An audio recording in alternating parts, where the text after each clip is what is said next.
In each location, the general master plan will be illustrated. All their feedback will be valuable and, above anything else, indispensable. The experience of athletes and officials is at the center of our attention. They are the protagonists of these games, our most important partners, our stakeholders. To them and to all of you, I want to send a single, simple message.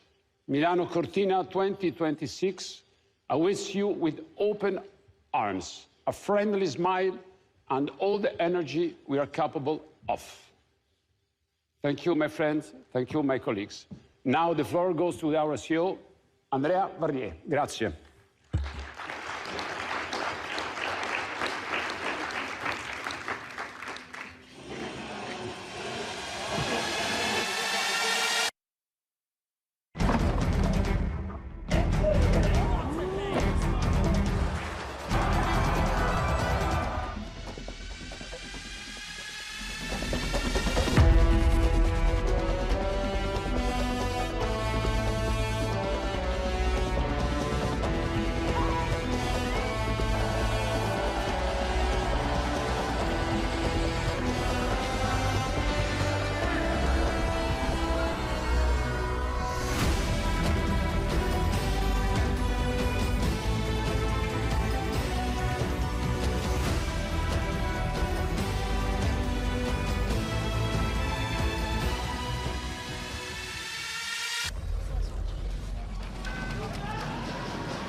Dear President Bach, distinguished members of the IOC, distinguished guests, dear friends from the organizing committee, it's a truly great emotion to address this session at such an important moment for the Olympic movement and for the world of sport.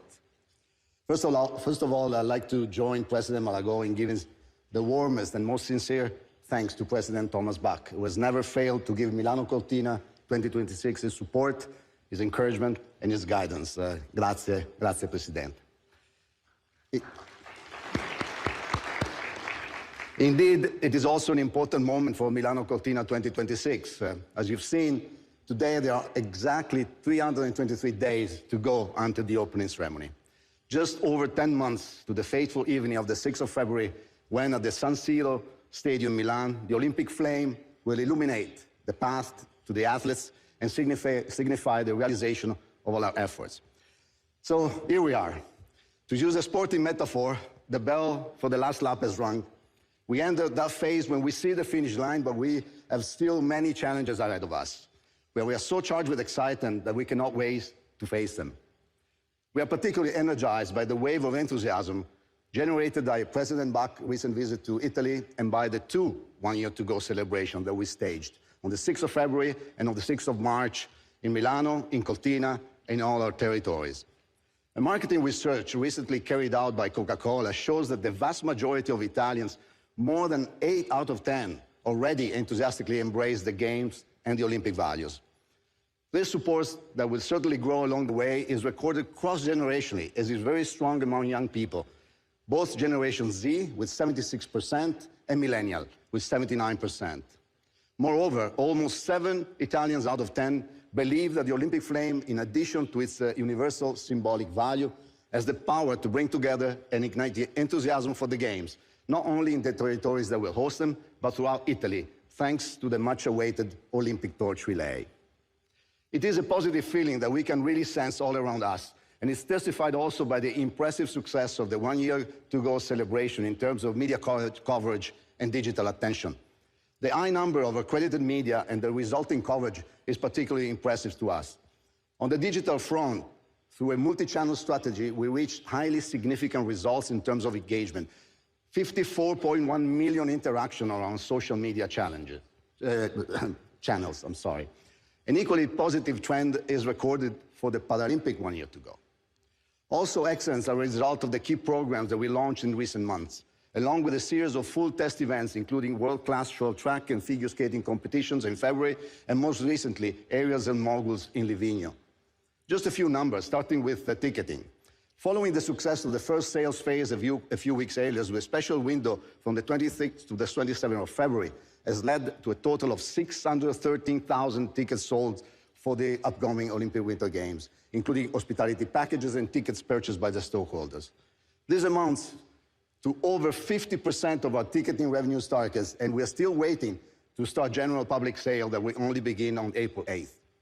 In addition to the large number of tickets sold in Italy, significant demand has come from Germany, the United States, the United Kingdom, Switzerland, the Netherlands, and France. The average number of ticket purchased per user during these first two sales windows is 6.5, with ice hockey, biathlon, cross-country skiing, and figure skating among the most in-demand sports.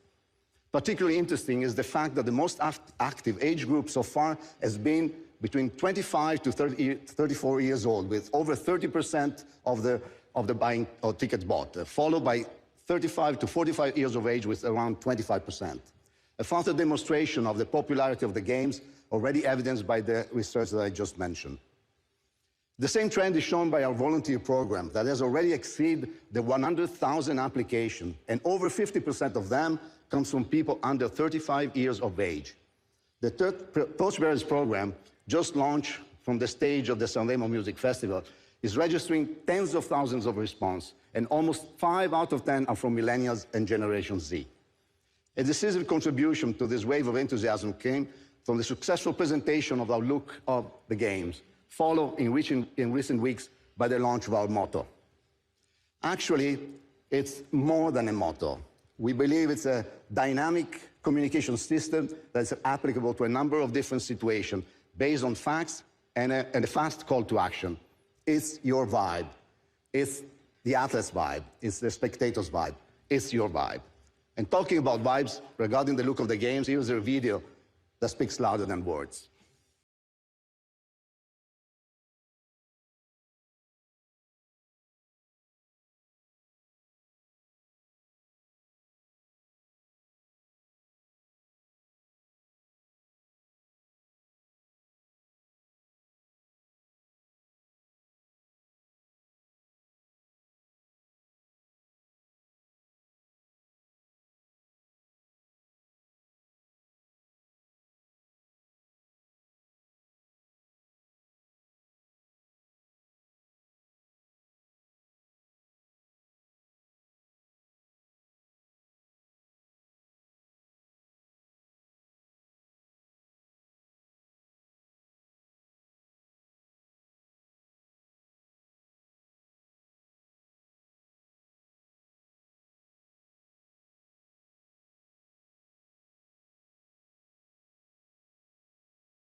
Thanks to all these initiatives, combined with our education, culture, and legacy programs, millions of Italians of all generations, families, communities, and many sports fans internationally have embraced Milano Cortina 2026. In short, the eyes of the world are already on us, and we really want to speak to the world. The warm welcome given to the Milano Cortina 2026 International Roadshow under the patronage of the Italian Ministry of Foreign Affairs highlights the great anticipation for the Games. Our journey kicked off successfully at the end of February with two first stages in Munich and Paris. Upcoming appointments will be in New York at the end of March and in Tokyo in April. Then in May, we will travel to Oslo, Stockholm, Seoul, and Beijing. Of course, other new and important events are on the way. On the 14th of April, we will unveil our torches with simultaneous ceremonies at the Osaka International Expo and the Triennale Museum in Milano, a temple of modern design and architecture. It will be an opportunity to show to the world another piece of Italian excellence and beauty. I said it before, and I'll say it again. We know that we have important challenges and deadlines ahead of us, We're aware of all the work that remains to be done and of the obstacles that in a global event like the Games are never lacking. But I can tell you that the work of each functional area is proceeding according to timelines and is accompanied by a careful daily monitoring, and at this moment, no major operational critical issues have been reported. As for the venues, the Olympic Village in Milan is almost complete, while the delivery of the first prefabricated houses of the temporary village of Cortina d'Ampezzo began 2 weeks ago on schedule. Also, in Cortina, work on the sliding center continues at a rapid pace, and as you know, the pre-homologation session is planned for next week. This result, unthinkable, really unthinkable 1 year ago, is thanks to the incredible work done by CIMICO, the public agency in charge of infrastructure, and the fundamental cooperation with the IOC and the International Federation. Thank you very much, really. The common goal is to guarantee the best experience for athletes and fans during the Games, leaving a legacy to the city of Cortina, which will then be able to confirm its historic tradition in sliding sports with a state-of-the-art facility that is also pioneering in terms of sustainability. As for the Milano Santa Giulia Ice Hockey Arena, the timeline, of course, remains very tight, but we're very satisfied with the acceleration of the works in the last year, and we remain confident in the ability and competence of the private developers who are in charge of the facility. Last but not least, at the Milano Ice Park in Rosiera, permanent works are complete. This is a venue of strategic importance, which will leave a real legacy for both the city and the Olympic movement, as per the 2020 agenda. A new large multifunctional space will remain available to the community and for economic activities. At the same time, we will be able to demonstrate that it is possible to organize a complex event such as a speed skating competition in a temporary and sustainable venue. I'm sure that the experience of the athletes and both Italian and international fans who will congregate in Milan and in the other clusters will remain memorable and contribute to achieving one of the key objectives of Milano Cortina 2026 in all competition venues, to promote the importance of winter sports and the extraordinary spectacle that they are capable of displaying. On a strictly operational level, the organizing committee is proceeding with great energy towards the realization and operational readiness phase. The numerous test events staged this winter allowed us to test procedures and the workforce in real conditions, and the results have been really encouraging.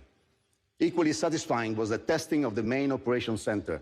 In its first trial, it remained operational for the entire period of the test events and allowed us to accumulate a valuable wealth of experience governing all the processes without any significant problems. Also, on a commercial level, the recent partner workshop recorded high level of participation and interest. New important partners have been finalized and will be announced in the coming days and months. We recently signed 4 important partners: Stellantis, Leonardo, Ferrovie Nord, and Tecnolpin, which consolidate our positioning in strategic sectors such as automotive, technology, transport, and snowmaking. But many other contracts are under negotiation. Therefore, we are confident that we'll achieve the goal that we have set ourselves with, to raise over €500 million in domestic sponsorship. And this will allow us to continue the great optimization work started 2 years ago and working closely with the stakeholders and the Italian government to aim for a balanced budget. Dear IOC member, dear President, the next IOC session will be in Milan, and there will not be 323 days ahead of us like today, but just 48 hours till the opening ceremonies of the Games. Of course, we'll be rather nervous by then, but nevertheless, we'll be truly excited to welcome you with open arms to Milano Cortina 2026. And I thank you very much for your attention on such a special day. Not easy, I understand. And in giving the floor to my dear colleague and sports director, Anna Riccardi, I leave you with some images of the OBS camera test that was recently done at the Sagro, featuring a look at the Games and figure skating. Thank you very much.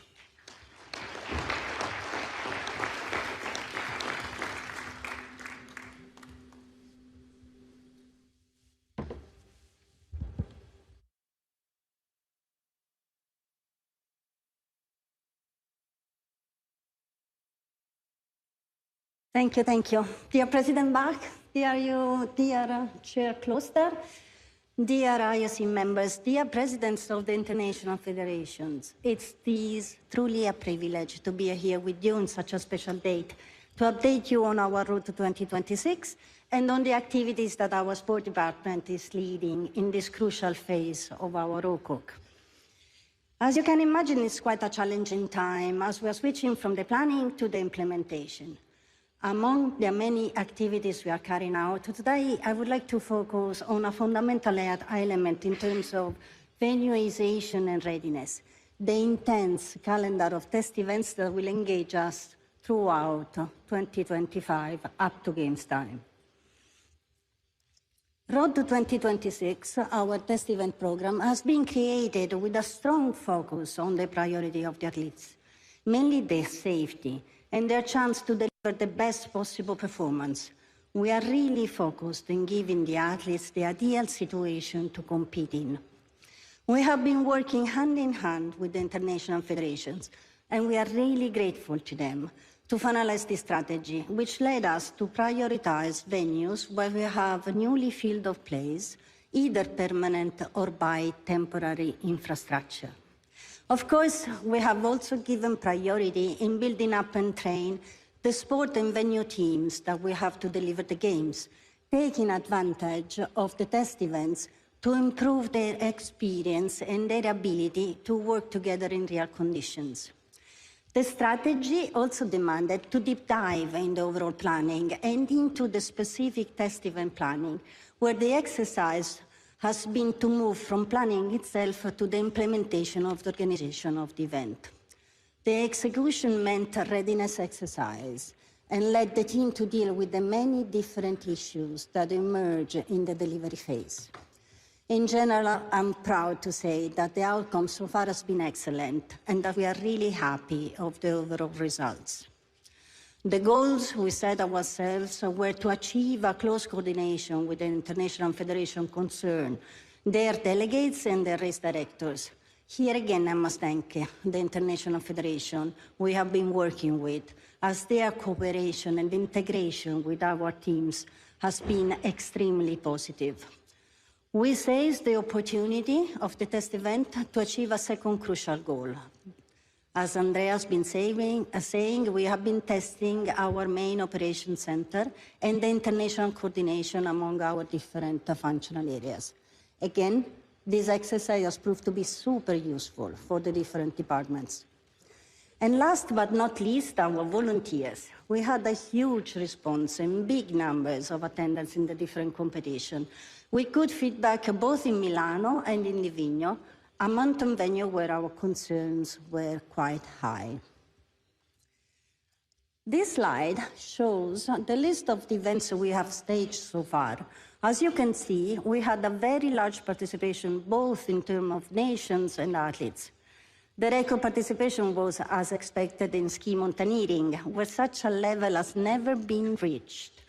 But also the World Tour final in short track, so a large attendance and a great presence of enthusiastic spectators. Other significant details was that the competition was broadcast live. Each of these test events gave us key learnings. First and foremost, the first two. The para-biathlon had adverse weather conditions with heavy rain, which put almost at stake the setting up of the field of play. And the short track event, the World Tour final, was the very first event that MICO organized by the internal workforce. But thanks to our innovative delivery model, we can count on the experience also of our Olympic territories. As you can see from this slide, they have a great experience and long sporting tradition, and the involvement of the various local organizing committees is key to our success. They are used to deliver important sport events, and the kind of know-how Bormio, Val di Fiemme, Cortina d'Ampezzo, and Terselva can provide is huge. But please, allow me to give you a quick look of the main objectives that sport have. First and foremost, the field of play specific, and the construction with great success. We have tested our weather service providers and the inclusion in our system of their working team. Then, of course, the sport temporary workforce and the sport equipment provision, the work of the contractors involved and of the technology needed, Omega and Deloitte were always on site, either shadowing the events or providing timing and data. Then I want to underline also how crucial the test events have been so far for enhancing internal communication, training of the different groups, and integration within the event delivery entities. In addition to that, I must say that we had a surprisingly large coverage of the event so far. It is surely due to the resonance of the games, but mostly to the importance of the competitions we held. Here again, I'm grateful to the advice and the push of the international federations. The data of the digital engagement are massive and show how promising the future will be. Here is what lays ahead of us. The present focus is on Cortina, but not only because of the promulgation test of the sliding center next week, but also because of the upcoming World Junior Curling Championships. But then we will really enter into pre-games mode. The test event series you see listed in the slide will be all delivered in the newly built venues, the sliding center itself, the ski jumping in Predazzo, the temporary rinks for speed skating, and for ice hockey in Milano. Finally, let me share some thoughts on our legacy. A bright future of events is lined up for our Olympic facilities. First of all, the YOG in 2028 that you recently awarded to Italy. 7 of the 11 competition venues selected for the YOG are part of our master plan. And many of the international federations have already committed to bring to our venues main events in the future. As for the tangible legacy, the Cortina Sliding Center and the Milano Santa Giulia Ice Hockey Arena are 2 good examples of the several sports and non-sports infrastructures that constitute a tangible legacy for the world of sports and for the cities that have embraced Milano Cortina 2026. And last but not least, the key element of our legacy, of our intangible legacy, the promotion of sport and of the Olympic values among young generations. In addition to the extensive media coverage of the Games, these will highlight the uniqueness of the territories, while the cultural and educational projects of Milano Cortina 2026 will encourage the knowledge and the practice of winter sport. All of this is Milano Cortina 2026, not just a memorable global sport event, but a long-lasting heritage for the country that organized it. Thank you. Thank you for your attention.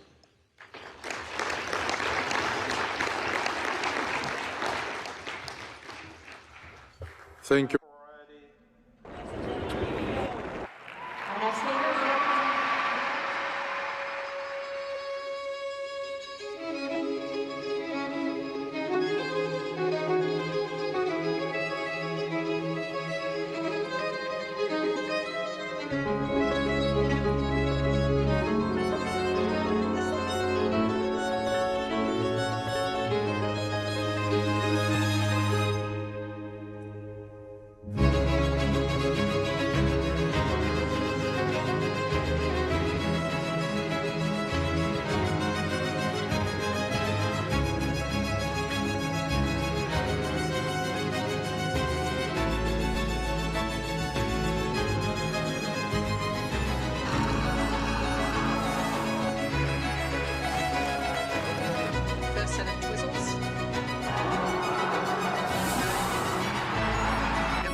Thank you very much to the delegation of Milano Cortina and not only for the excellent report, but also for this symphony of winter sports in Italy.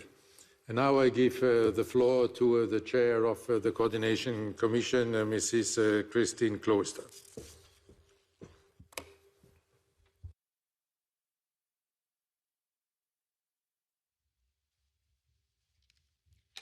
Mr. President, dear colleagues, dear Giovanni, Andrea, and the team from Milano Cortina 2026, thank you very much for your comprehensive report that is all very aligned with the many discussions and visits we have had over the past few months.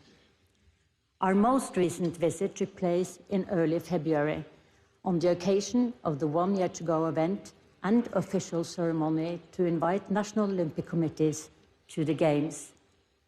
We also attended the reveal of the Omega countdown clock and the inauguration of the temporary ice rinks in front of the ever-iconic Duomo. It was truly an engaging event. And I have to say, dear colleagues, it makes quite an impression when you see curlers or ice hockey players in action on this magnificent plaza. I can safely say that during Games time, the whole of the Duomo area will be incredibly lively and fun. On the occasion of this visit, we went to the Milano Olympic and Paralympic Village, which is almost ready. This student housing project will be one of the great legacies of these Games and will have an immediate impact on students' lives after the Games. We also went to Santa Giulia Arena, one of the venues that will host ice hockey during the Games. The site is under construction with a tight timeline, but work is proceeding at expected pace. Once completed, it will showcase the best of Italian design and architecture. When discussing construction, we cannot avoid talking about the Cortina Sliding Center, which has attracted a lot of attention over the last 18 months. And we must acknowledge how much work has been achieved since January 2024. We now eagerly await the pre-homologation process, which is due to happen these days. As you heard from the report from Milano Cortina 2026, many venues are already operational and very successfully hosted test events during this winter season. As late as last week, Livigno organized World Cup events in aerials and moguls, which received praise from the athletes and the FIS. The images from the test events that we just saw are nothing but spectacular, and we can all be very excited about what we will get to see next year when the venues are fully dressed up and the best athletes of the world are ready to compete. This successful testing campaign is also a testament to the level of readiness achieved by Milano Cortina 2026. And it has been confirmed by the respective international federations. And I would like to take this opportunity to thank them all for their very precious collaboration throughout. Throughout this winter sports season, we have witnessed excitement building up across Italy. We are pleased that it is getting stronger among the general public in Italy and also abroad. High level of interest have been shown in the ticketing and hospitality programs. Congratulations for achieving already more than 600,000 ticket sales. It is a big, big number at this stage. And great news also for the large sign-up for the torch relay and the volunteers program. All very positive signs that the Games are gaining more and more support in the country. With that level of interest, we need to make sure that all game services are at the expected level. And I would like to recognize here again the efforts made by Milano Cortina 2026 on accommodation and transport to ensure that the challenges created by a model where venues are sometimes distant and far apart can be addressed properly. Having different clusters was a deliberate decision based on Olympic Agenda 2020. And this allows Milano Cortina to utilize world-class facilities and experienced local organizing teams across northern Italy. Thanks to Olympic Agenda 2020 and the new norm, Milano Cortina 2026 will offer us an entirely new concept for Winter Games. This approach Other innovation and status updates will be presented to the NOCs on the occasion of the Chef de Mission seminar next week. This seminar will close a series of stakeholders meetings as the World Broadcaster Meeting, the Sponsors Workshop and IF Forum that were organized recently. Let me highlight that all these meetings were a success and gave a lot of confidence to the stakeholders about the ability of Milano Cortina to deliver to their expectations. I would also like to acknowledge the recent announcement on new commercial deals by Milano Cortina 2026. They are a symbol of the level of attractiveness that these games continue to have in Italy. There are 323 days left before the opening ceremony. I know that we have the right team to make unique games in the spirit of Olympic Agenda 2020, and that we very much look forward to collaborating with Giovanni and Andrea and their team over that entire period. This concludes my report, Mr. President. I'm happy to take any questions. Thank you very much, Mrs. Kloster. And now I ask whether there are any questions to either the organizing committee or to Mrs. Kloster. Mr. Kim. Thank you, President. I have a comment, not a question. First, I'd like to congratulate our Italian colleagues for the great progress that you've made since last time we met. And I was in Milano for the short track test event last month, and I cannot attest to you that the short track test event was a success, great success. The venue was ready for our skaters, and the workforce and the volunteers welcomed the skating community with open arms. So we thank you for that. What is equally important was that through the test event, MICO and ISU together, we were able to identify key areas for improvement that we need to work on for the remaining days. So I was very happy that the test event served its purpose. We have, Vanya, Andrea, you mentioned that we have a lot of work to do still. And during this period, the winter federations stand ready to support you any way we can so that we can together deliver another spectacular and unforgettable experience to our Olympic athletes, fans, and all the stakeholders. Thank you. Thank you very much, Mr. Kim.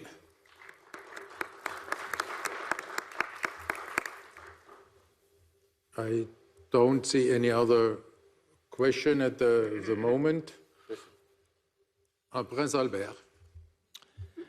Merci, Monsieur le Président. Thank you, Mr. President. Thank you, Mr. President. Presentation from our friends from Milano Cortina. I look forward to coming to see the sliding center. It's pre-homologation.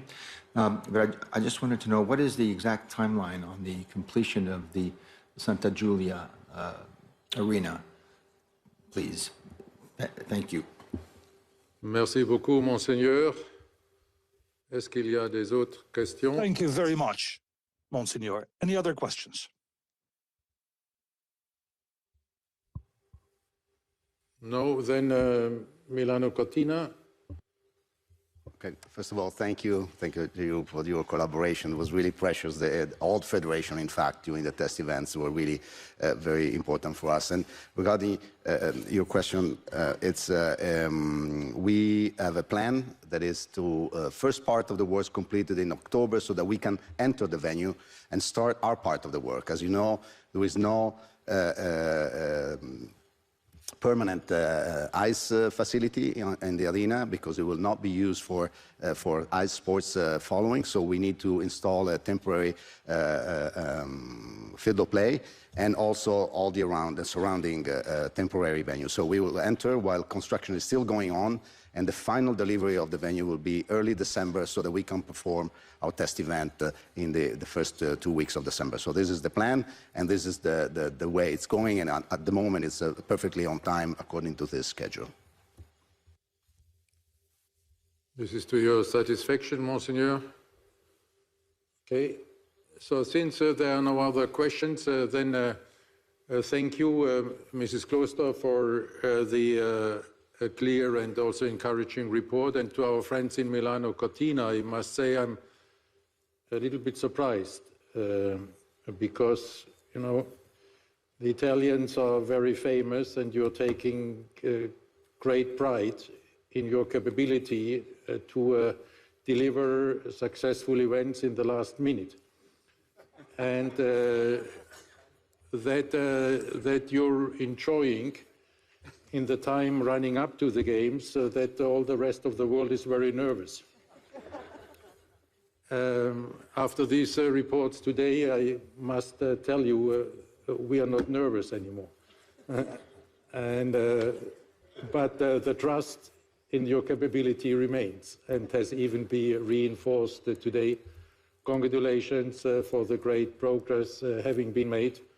And I think we can all look forward to really brilliant and fantastic Olympic Winter Games with the warm hospitality and friendship of our Italian friends. Thank you very much, and Forza Italia.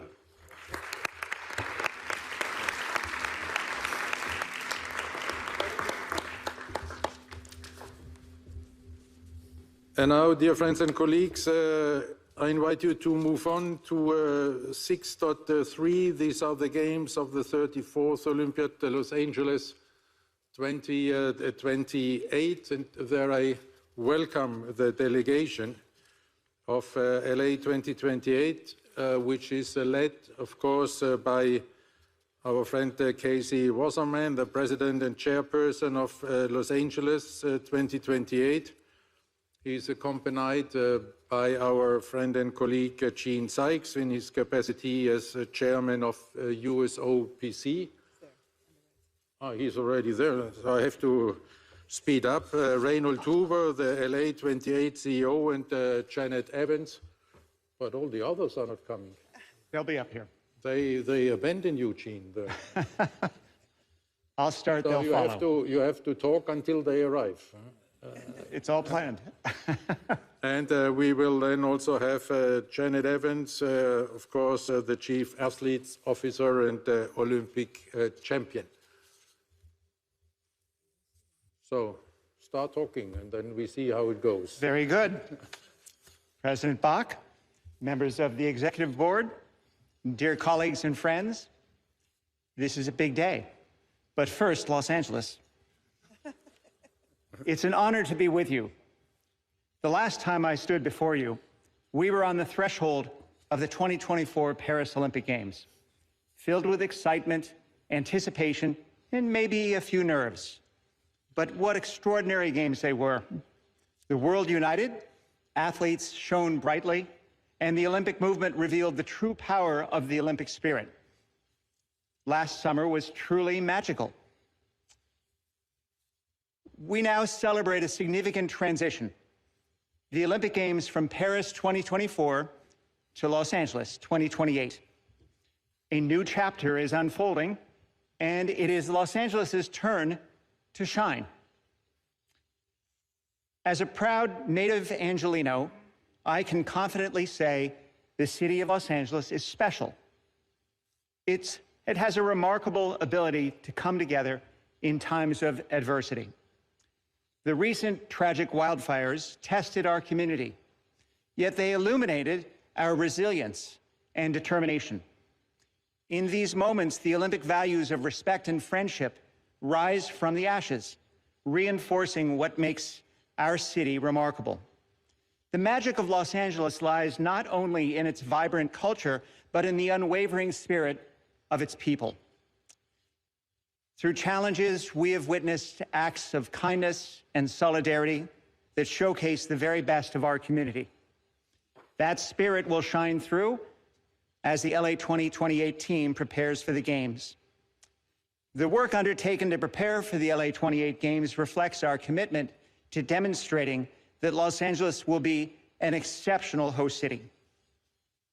I assure you, this city and the United States will be ready to welcome the world with open arms. The LA 28 Games will serve as a beacon of hope, a platform to highlight our shared humanity and to celebrate diversity. They will inspire the next generation and reaffirm our commitment to global camaraderie. We are dedicated to collaborating closely with the International Olympic Committee to ensure that the 2028 Games are truly remarkable. As we prepare to host the world, we understand the importance of hospitality and the warm treatment of our international guests. Rest assured, Los Angeles and the United States are poised to extend its warmth, respect, embodying the true spirit of the Olympics. Now, more than ever, the world needs the Olympic Games. We have a unique opportunity to unite, to celebrate our shared humanity, and to inspire future generations to dream bigger and to reach higher. Now, it's my great pleasure to introduce someone who's been instrumental in this endeavor, a dedicated advocate for the Olympic movement in the United States and a visionary leader. Please join me in welcoming my friend, Casey Wasserman, also a native Angelino and the chairperson of LA28. His unwavering commitment and leadership were pivotal to our successful bid, and I'm confident that under his guidance, the LA28 Games will be an extraordinary celebration of the Olympic spirit. Casey, the floor is yours. This is for you. So this is what it's like to be the opening act for the Beatles. We'll get out of your way quickly, I promise. Thank you, Gene, President Bach, members of the Olympic family, and dear friends. Thank you for having us here today. Before I share our update, I want to take a moment to thank President Bach for your leadership and your friendship over the last 10 years. It has been the honor of a lifetime to be part of this movement with you at the helm, and suffice to say, we are forever in your debt for trusting us with the Games in 2028. We're especially thankful to come together following the devastation that Los Angeles experienced in January. It's hard to put into words the breadth and scale of the impact of these fires, but our journey has taken on a new level of importance to the city I call home and love so much. LA is an incredibly tight-knit community. We all know people impacted by the wildfires, and it is that impact and those stories that we live with daily. Seeing our community come together and the tremendous outpouring of determination and commitment to rebuild LA at all levels just reaffirms what I have known every day of my life, that Los Angeles and its people are truly special. We are using our platform to uplift and support our communities, to drive and accelerate the rebuilding of the affected areas, and to engage our partners to be part of the reimagination of our city. Los Angeles is a city defined by its resilience and determination. Our unity in difficult times is what makes Los Angeles extraordinary. And everybody loves a comeback story. And when the world comes to LA in 2028, ours will be on full display. While fire has brought us the unimaginable, our Olympics will open with the lighting of a flame that will be our new symbol of hope for the City of Angels. We are working in concert with our government partners across all levels. Oops, I think that was a mistake. As we look forward to 2028, we are excited to bring the Games back to America. It will have been more than 30 years since we hosted a Summer Games on American soil, and it will be our first Paralympic Games in Los Angeles. We look forward to welcoming the world's greatest athletes to compete on the biggest stage in sports and celebrate with fans from across the country. As America's Games, our world-class sporting venues in Southern California, as well as Oklahoma City, will provide the ultimate experience for the federations and athletes to showcase their talents. And we are thrilled to bring 5 new Olympic sports and 1 new Paralympic sport to the Games, showcasing our most iconic sports to the world and the world's most iconic sports to our country. While we are a private organizing committee responsible for these Games, we cannot be successful without significant support and engagement from all levels of government in our country. On a federal level, we are making significant strides with the new administration. I have met with President Trump and his team both prior to his inauguration and again last month, and we have a regular cadence across all federal agencies with leadership from the president to make sure that these Games deliver for all our constituents. At a state and local level, we continue working with Governor Newsom, Mayor Bass, and the county officials as our important delivery partners. The collaborative spirit aligned around a shared vision, is what drives our government engagement. And I have every confidence that the results of these efforts will be the greatest games that we can deliver. And now, it's my pleasure to give you Reynold to share more about our ambitious vision.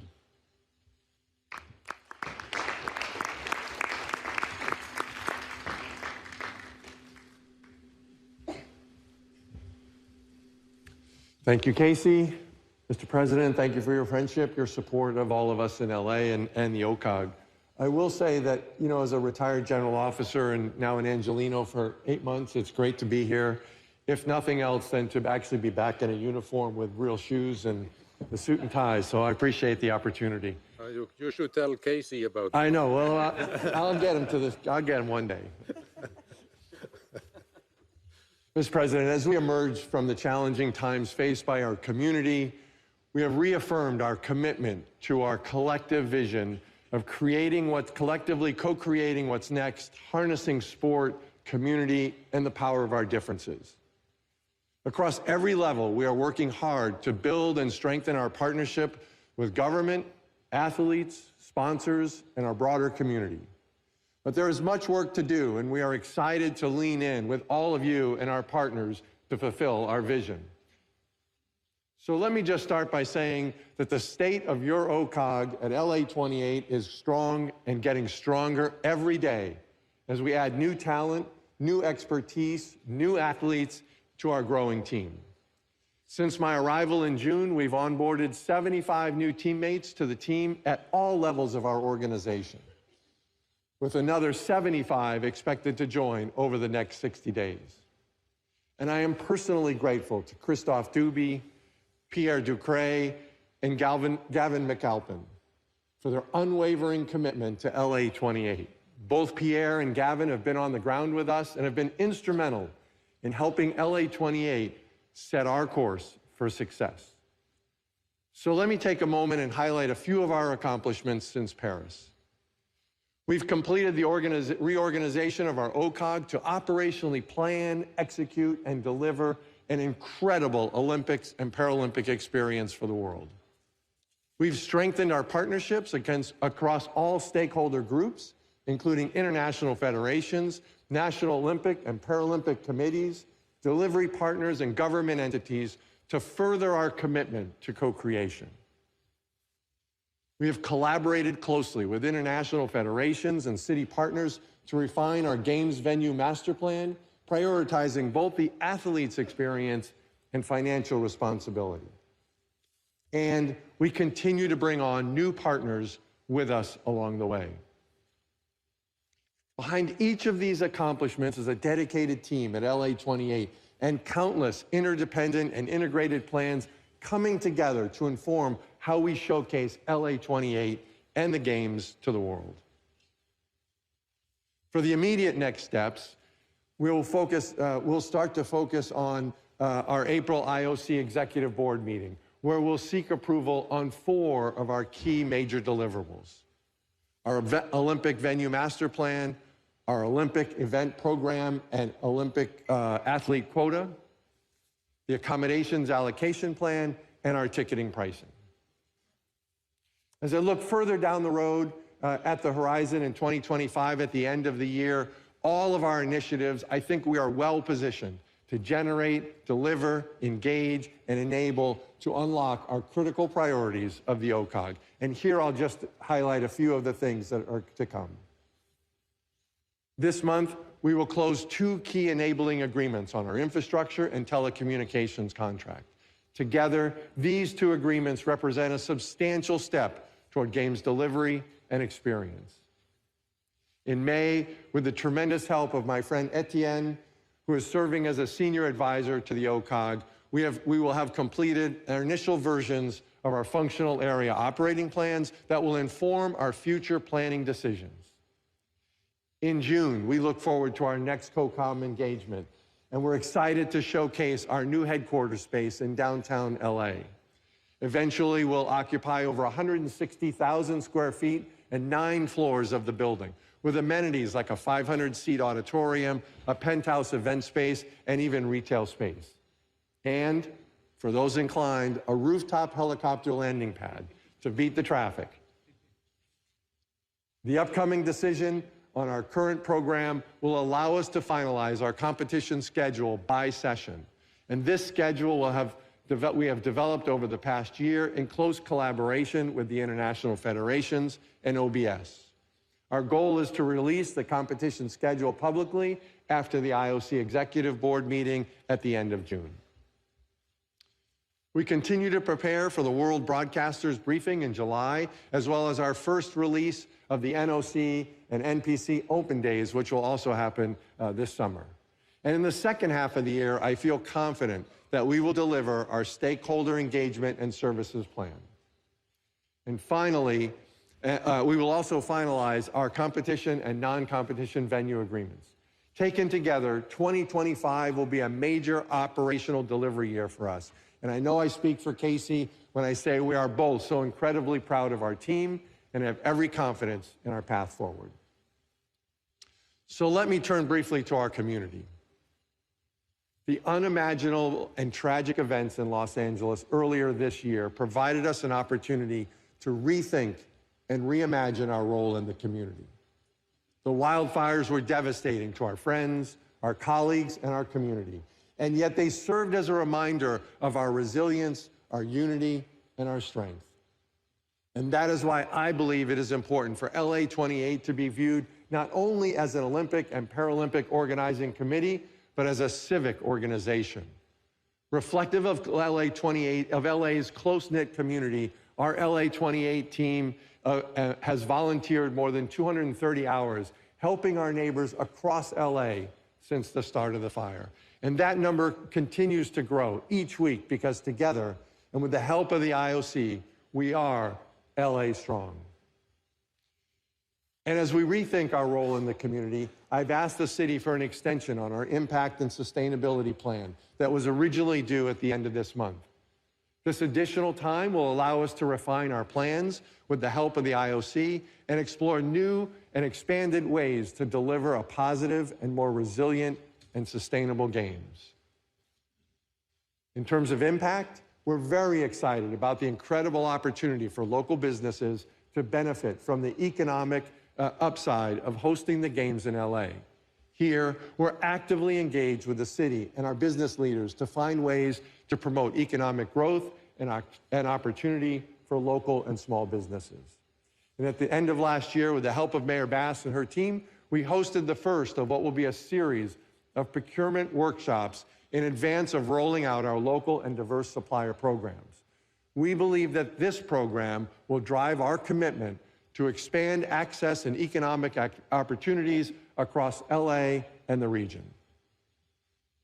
And finally, we are extremely excited to infuse the spirit of volunteerism into the Games.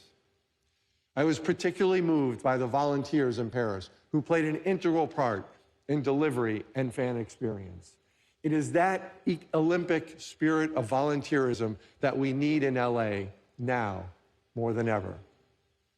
And with that, I'm excited to share that our team will launch the LA 28 volunteer program later this year that will have an impact not just during the Games, but during the next 3 years leading up to them and the years afterwards. The spirit and legacy of volunteerism in Los Angeles is incredibly strong, as demonstrated by our communities coming together during the LA fires, and will be a wonderful way to showcase that for the world to see. But beyond the work, the milestones, the programs we are working toward in 2025, at the heart of the LA 28 Games are our athletes. And so I'd like to bring to the stage now Janet Evans, our Chief Athletic Officer, who will share more about the integral collaboration and engagement we are driving through LA 28's athlete programs.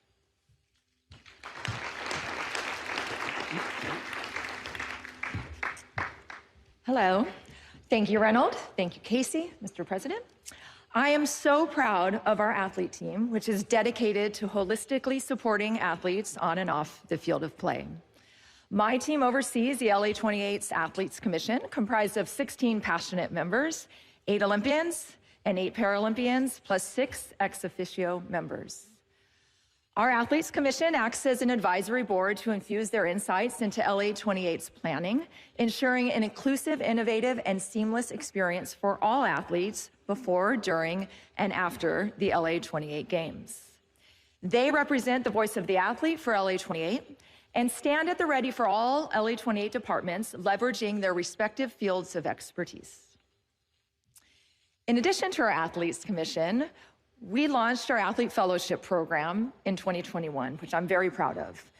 This rotational program integrates retired Olympians and Paralympians into our teams with the opportunity to bring their expertise to the day-to-day planning of our games. Our fellows have a seat at the table, using their voices across teams within all of LA28's functional areas, providing unprecedented access to our staff for real-time planning needs, advice, and invaluable perspectives, applying their lived experience to help define and create the best experience possible for athletes competing in the 2028 Games. I'll hand it back over to Casey, who will bring us home with an update on the great momentum we are gaining on our commercial program.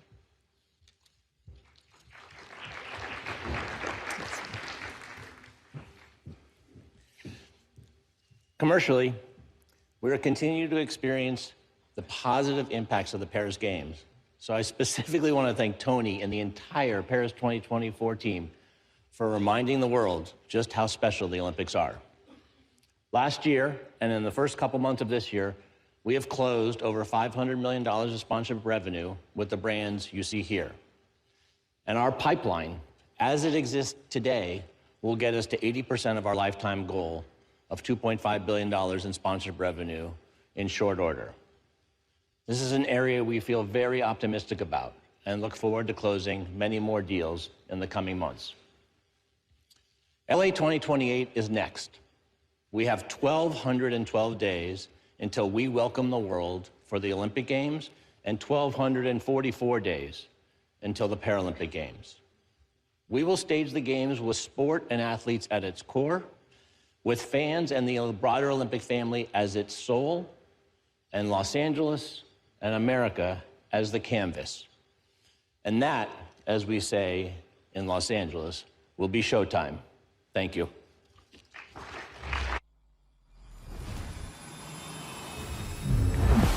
Welcome to Los Angeles, the sports capital of the world.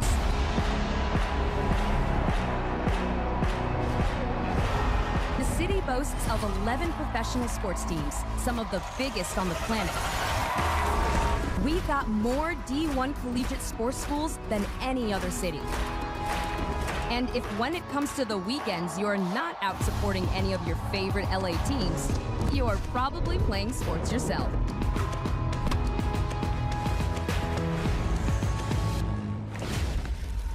Now, this is not our first Olympics. Los Angeles has hosted twice before. And yes, we loved it so much, we wanted to do it again. And this time, we're also hosting the Paralympics for the first time ever. It was about LA being a city that defines culture around the world, that has this incredible sporting history, that is so much more than it was in '84. And so I don't think there's a better place in the world to have the Olympics than Los Angeles.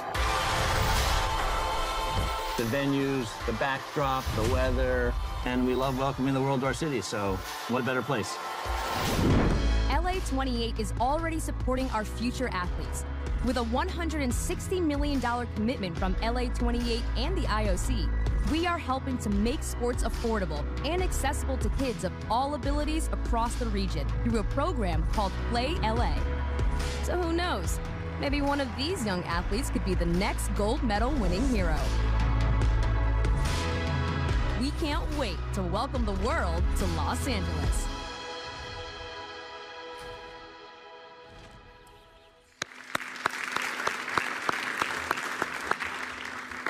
So thank you, Casey. Thank you, Reynold. Thank you, Jean and Janet, for this really impressive report. And we are looking forward now to the comments of the chair of our Coordination Commission, Mrs. Nicole Roberts.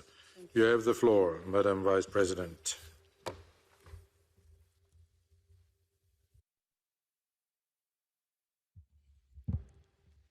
Mr. President, dear colleagues, dear Casey, dear Reynold, and friends from LA 2028.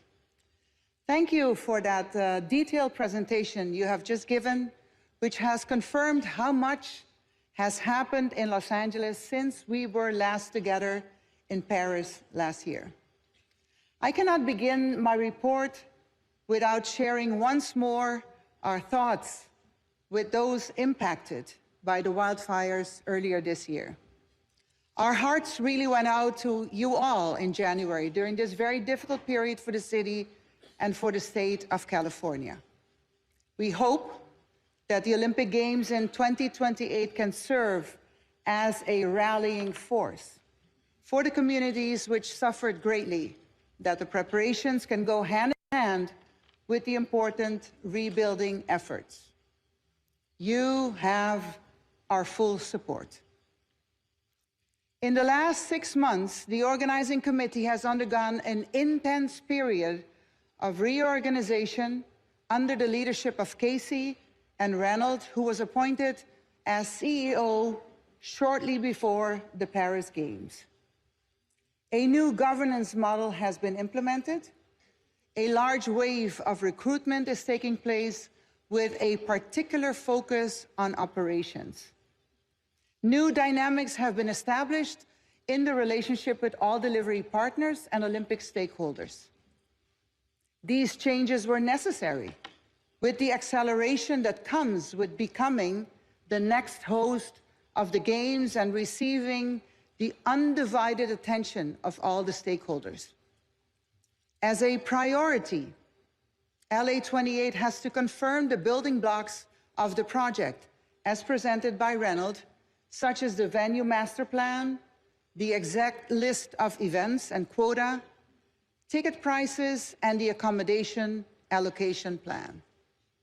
This will be done early April and will mark a very important milestone in the journey towards 2028. Another significant milestone will be the move to the LA 28 new headquarters, downtown Los Angeles, close to many venues and the Olympic family hotels. The new building will be their home for the entirety of the journey ahead and will provide the perfect environment for all of the LA 28 teams to come together and integrate. It is reassuring to observe that LA 28 is positioning and resourcing itself to meet the challenges coming with the intensification of operational planning head-on. This intensification was one of the many things that Paris 2024 did so very well, as we could hear from their closing report yesterday. Thank you, Tony, Etienne, and the whole Paris 2024 team for the opportunity you gave us to rejoice one last time together on the wonderful games you delivered last summer. We could not have hoped for a better launching pad for LA 2028. The LA 28 journey was always closely connected with that of Paris 2024. Both cities were elected at the same time, on the same requirements, and this is why Pierre-Olivier Beckers and I became chairs and vice chairs of the two commissions to maximize opportunities to learn from one another.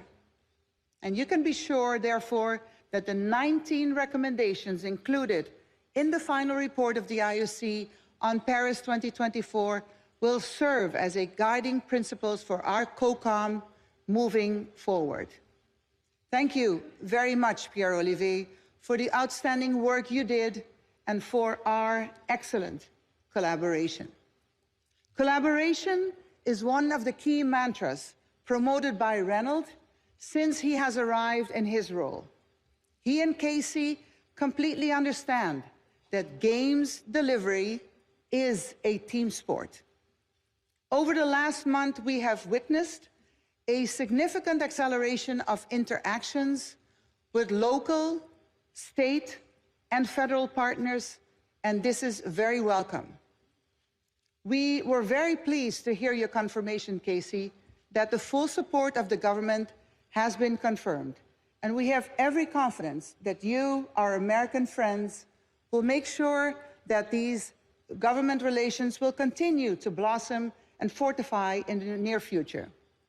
This will be very important on some of the topics which are important to all of us, such as country entry and universal participation.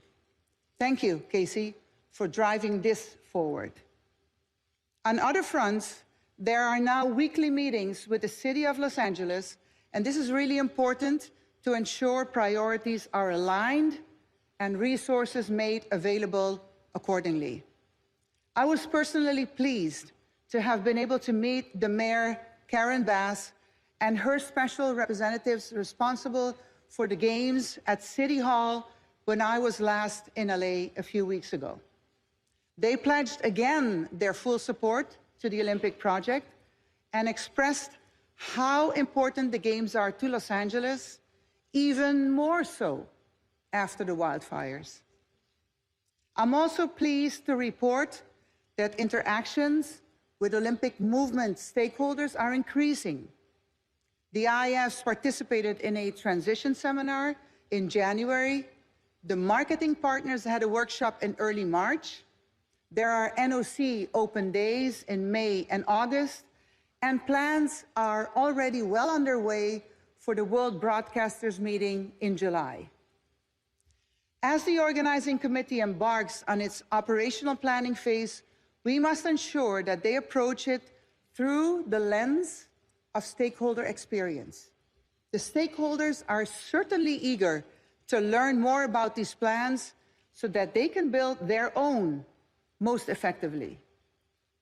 This has been evidenced in the close working relationship with the IOC over the recent months, as you have highlighted in your report, Reynold.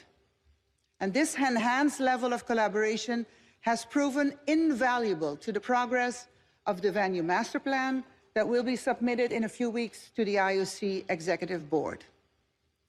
We acknowledge the amount of effort and negotiation that has gone into this, and we look forward to the confirmation of the locations of the competition and training venues. Our visits to the city have highlighted just how vast LA is. So once the Games footprint is confirmed, the amount of planning and collaboration it will take to move all stakeholders, and not to mention the millions of spectators, in an efficient manner within Los Angeles will become clearer. Ticket prices are also being presented for approval in a few weeks. Extensive market studies have been conducted on price points in the local market, which is very mature when it comes to sport events. With more than 14 million tickets to be sold across Olympic and Paralympic Games, we can expect to see prices to suit all budgets.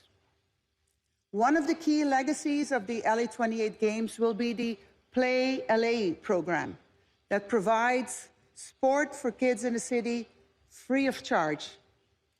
During our last COCOM visit at the end of 2024, we had the pleasure of seeing a Play LA event for kids flag football. Our visit allowed us to understand that the program is now bringing together some of the largest sport-related entities in the region, and this is fantastic. It showed us the benefits that these games can generate before they even take place. We hope that LA 28 will continue to act as a catalyst in this respect, and that the program will continue to be developed in line with the OCOG vision to collectively create what's next. In closing, Mr. President, I would like to first of all thank you for appointing me as chair of this commission and for your permanent support over the last years. It meant a lot to me, and you can ensure that I will continue to invest all the time and energy necessary in this project over the coming years. Thank you, Reynold, Casey, and your entire team for your leadership and friendship.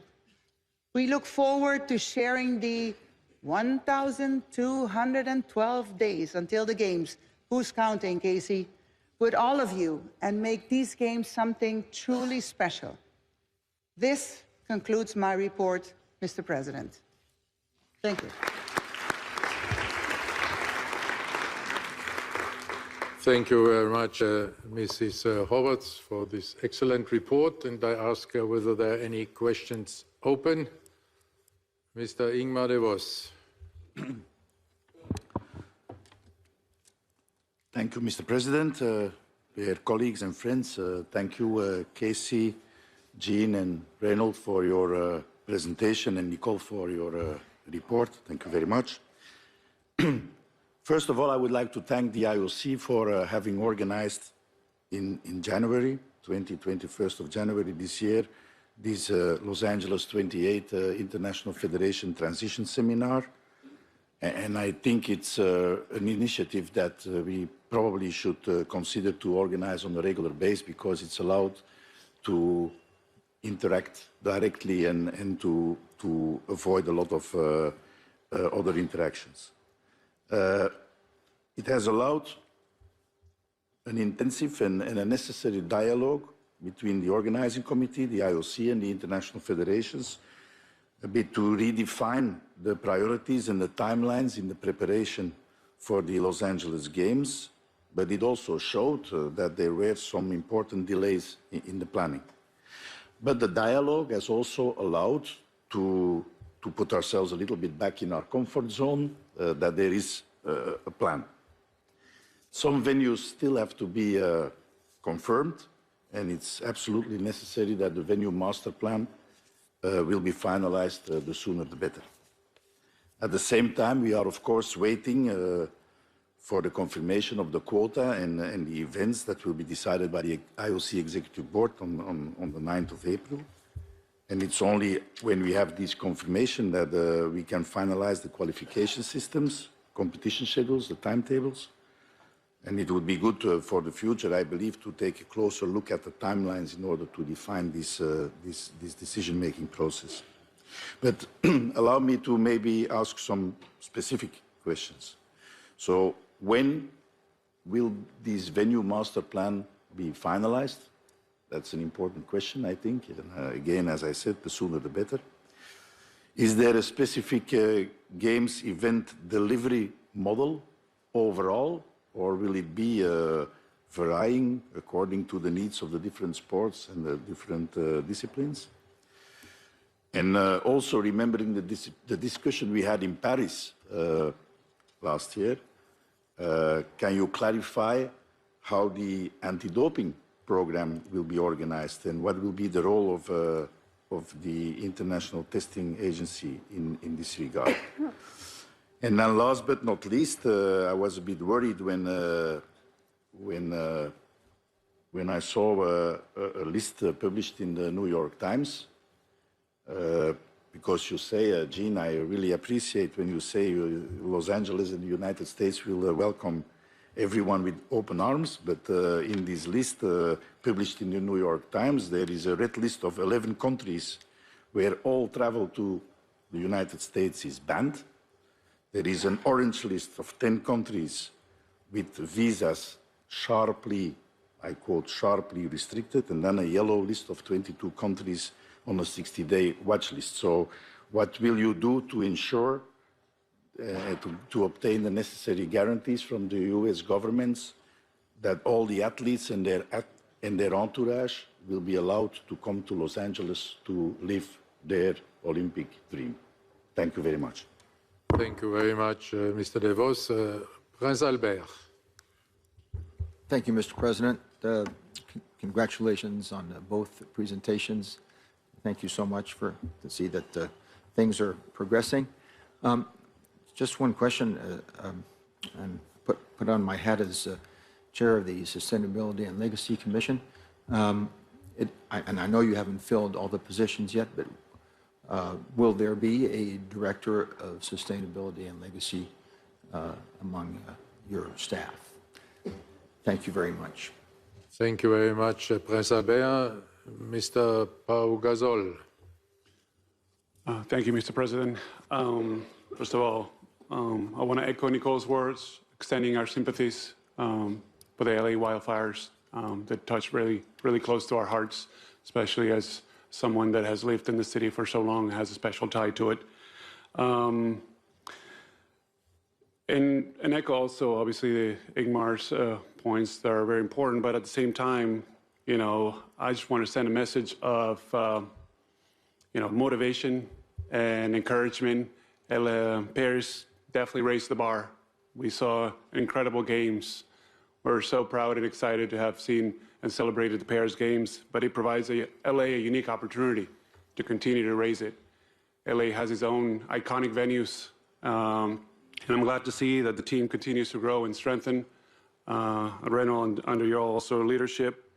So just know that our COCOM that I'm a part of and our Athletes Commission that I'm also a part of is here to support, to help LA 28 have the most successful and epic Paralympic and Olympic Games.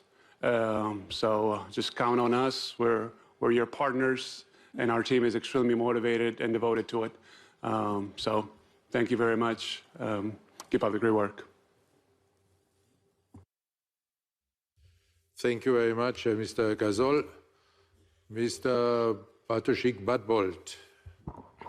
Thank you, Mr. President, and thank you, Chair. Thank you, Jean and Casey, for the amazing presentation. I'm really excited to see that in 3 years, LA will be, you know, we're expecting all of us. One of my questions was coming from a smaller NOC like Mongolia. We're continuing on Ingmar's question. We're not on the list in Mongolia, but sometimes for our athletes and entourage and officials, it takes sometimes 6 months to get an appointment for a visa. So if you remember in Paris, there was a boxing qualification only 3 months in April of 2024. So if we have these kind of qualification events very close to the games, what will happen to those even countries not on the list who might be too close to the appointment deadlines? And if there will be a visa program for pre-qualification events and test events and other things like that. Thank you. Thank you very much, Mr. Badbold. Mr. Michael Mronz. Thank you, Mr. President. Thank you, Nicole, for the great report, and thanks as well to the great presentation from the LA 28 team. And congratulations for the successful steps forward you have done the last few months at very difficult circumstances. We have heard that you have a goal to sell around 40 million tickets, which is fantastic to hear. At the same time, probably public transportation is an issue in LA. So it would be interesting to hear what are your ideas on this topic. Thank you. Thank you very much, Mr. Mronz. I do not have any other questions, so I pass the floor to LA 28. Thank you, Mr. President. First, Ingemar, obviously, as you know, our venue master plan will be approved at the EB. Obviously, your venue is one that we think we have a much better option. And so we appreciate the question and understand the nature and agree with you that timing is of the essence. But our hope is that all the venues, certainly in the next very short period of time, for a couple that may go beyond the April 9th EB meeting, will be certainly resolved quickly. Our event delivery model is really pretty straightforward. We want to partner with the best people that we can to deliver these events. In some cases, those are your federations. In some cases, those are professional sports organizations. In some cases, that will be independent sports organizations. And we will use a mix of those. In many cases, in the way Paris did, to make sure that these games present your sports very specifically in the best way to showcase them to what we think is a really truly unique audience. As far as doping, athletes will be tested. The lab exists today at UCLA, and it will be the lab we will use for all testing for the games. I'll take the visa questions both from you and my friend Bartoszek from Mongolia. Couple things. We have had four different administrations, 3 different presidents in our bid process. All of them have affirmed and reaffirmed their commitment to both full access for everyone and the Olympic Charter. I understand what's out there. The Commerce and the State Department under Biden at the end created an accelerated visa program for athletes, specifically for athletes. And in my many conversations with President Trump and Secretary Rubio, they understand the scale and complexity required to deliver these games, the access required for not just athletes, but for delegations, and the incredibly short time frame on which to do those. It is a non-normal circumstance, and with all due respect to FIFA, it is not the same as the World Cup, which is one of the things people talk about. We understand that, and they understand that, and we will have a fully staffed desk at State focusing just on this issue in the next 12 months to get prepared for this, and I don't anticipate any problems from any country to come and participate and have their delegations in full force and effect be part of the Games in Los Angeles. Your Highness, as it relates to sustainability, we have a team. We will hire a more senior person as part of that. I appreciate your leadership on the effort. Clearly, what just happened in our city points to the importance of it, and we take that very seriously. Pau, your friendship, your leadership, your partnership is incredible. And leave it to a guy who's got championship rings and banners and his jersey retired in one of our venues to tell us we have to raise the bar, so thank you for that. And a guy who's 7'2" to raise the bar as well. And then lastly, for Michael, yes, 15 million tickets. The joke in Los Angeles is if you want to get traffic in Los Angeles, either make every day a Jewish holiday or bring the Olympics back. You can laugh, that's funny. Don't worry, I'm not going to say anything else, relax. Look, for 17 days, we can fix any problem in the world. And for 17 days, we can manage traffic and movement of people in a way that you can't every day normally. And so whether it's the things they did in '84, removing trucks from the streets, deliveries from the streets except between midnight and 5, obviously creating remote work now is a very practical solution. There is tens of billions of dollars of infrastructure in terms of transportation, not for the Olympics, not related to the Olympics, but they will be done by the Olympics, will be meaningfully different than 1984. In 1984, we were building freeways, literally. Today, we're building, I think, the second largest metro construction project on Earth. And so we are very confident in our ability to deliver. And let's not get confused. Our venues are designed for people, and our city is designed for people to drive their cars to events.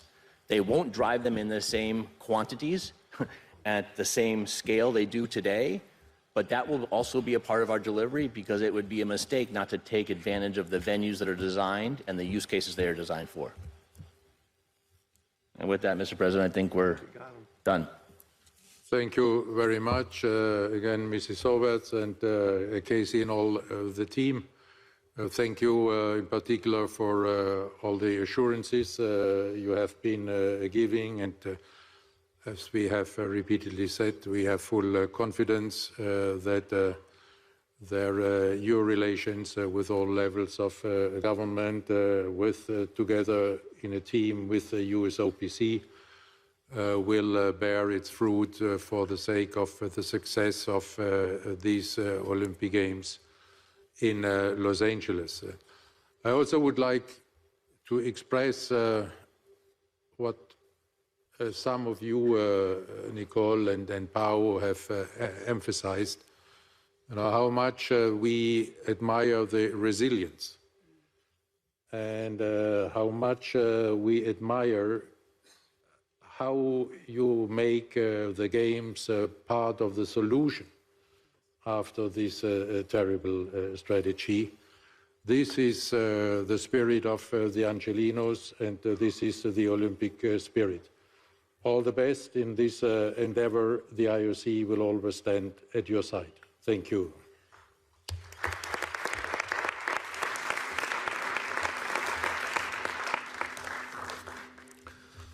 We are now coming to one major topic also related to the Olympic Games LA 2028.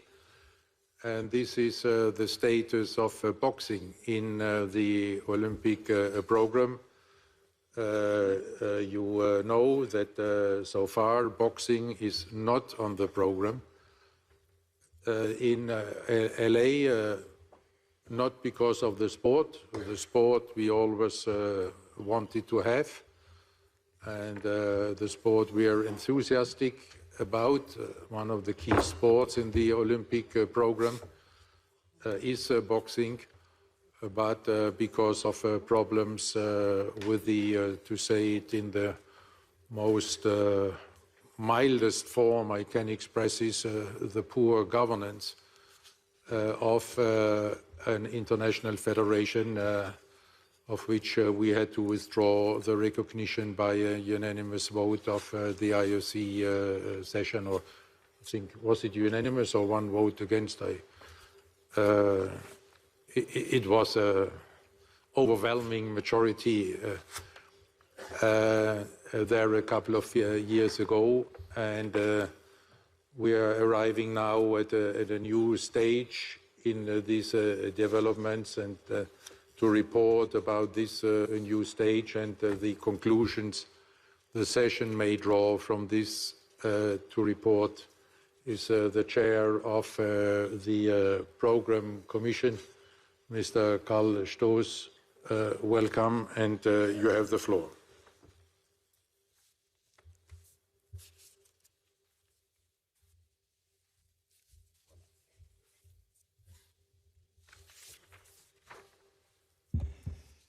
Dear Mr. President, dear IOC members, dear friends and colleagues, it is my pleasure to be here with you today to present the recommendation from the Olympic Program Commission, which was unanimously supported by the IOC Executive Board earlier this week on Monday, regarding the inclusion of boxing in the Olympic Games Los Angeles 2028.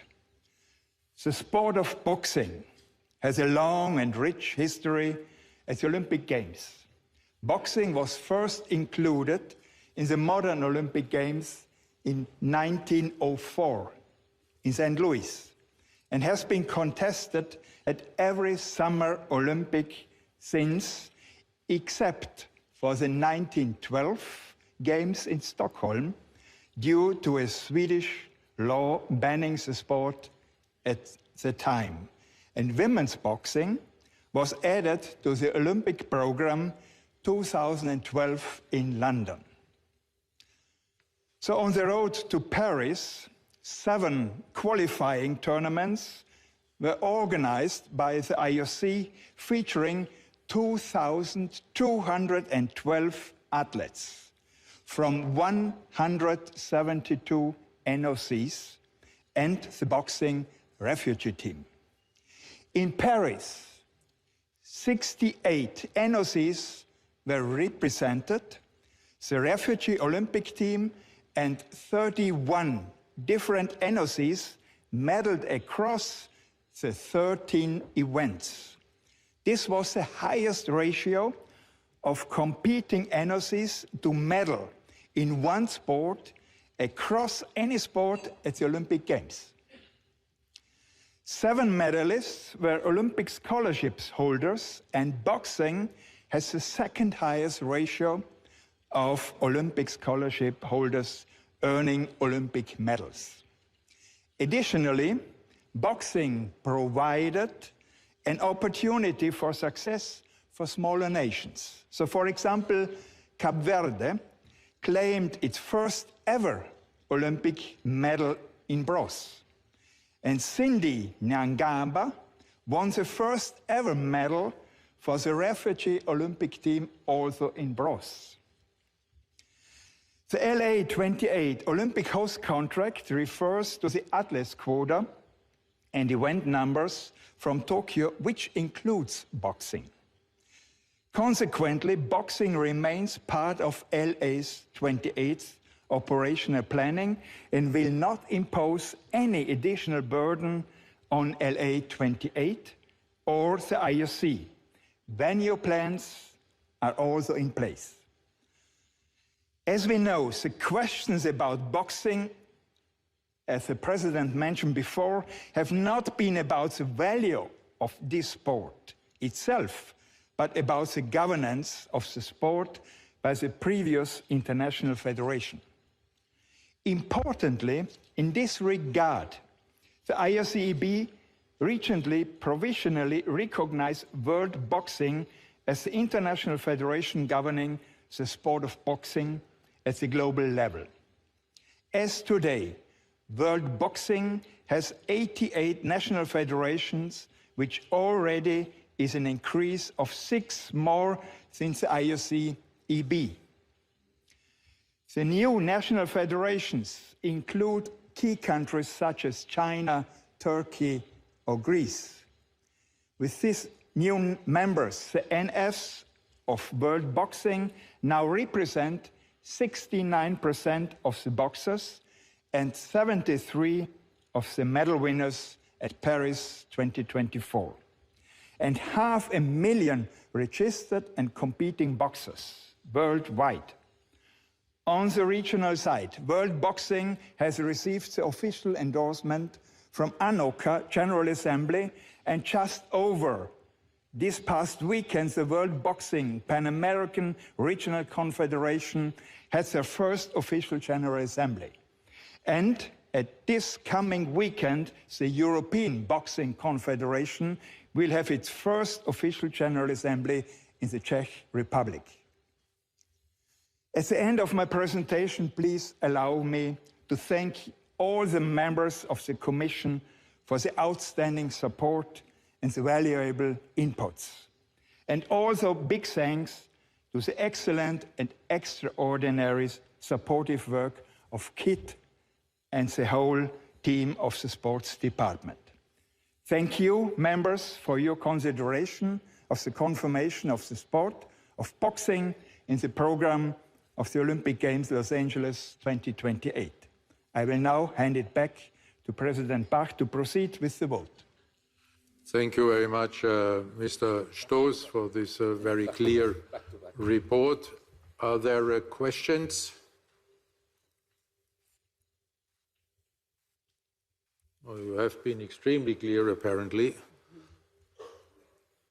So if there are no further questions, can I then ask all those members who are supporting the inclusion of boxing in the program of the Olympic Games LA 2028 to raise their hands, please?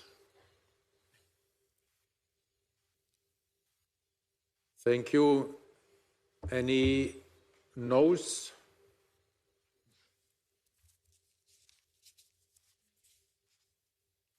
No, no. And any abstentions?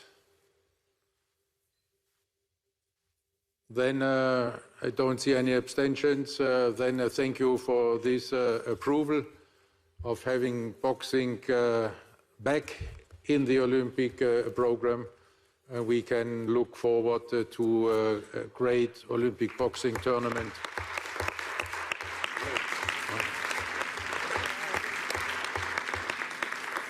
Thank you to Mr. Stoß and all the members of the Program Commission for the once more so diligent and clear work. As I have said pretty often, it did not happen so many times that proposals of program commissions were voted on unanimously, but this commission is breaking record after record in this regard. At the same time, I would like to congratulate the World Boxing, the new federation, and we have here with us Boris van der Forst, the president, and Gennady Golovkin, the chair of the World Boxing Olympic Commission, Olympic medalist, multiple world champion and president of the National Olympic Committee of Kazakhstan. Welcome, gentlemen, and congratulations, and we are looking forward to a great boxing tournament in LA. Maybe you can... Here. Now back to work. And with this, I propose that we have a coffee break for 15 minutes. I should have said 10, so that you are back in about 15 to 20, but let's try to make it 15, if possible.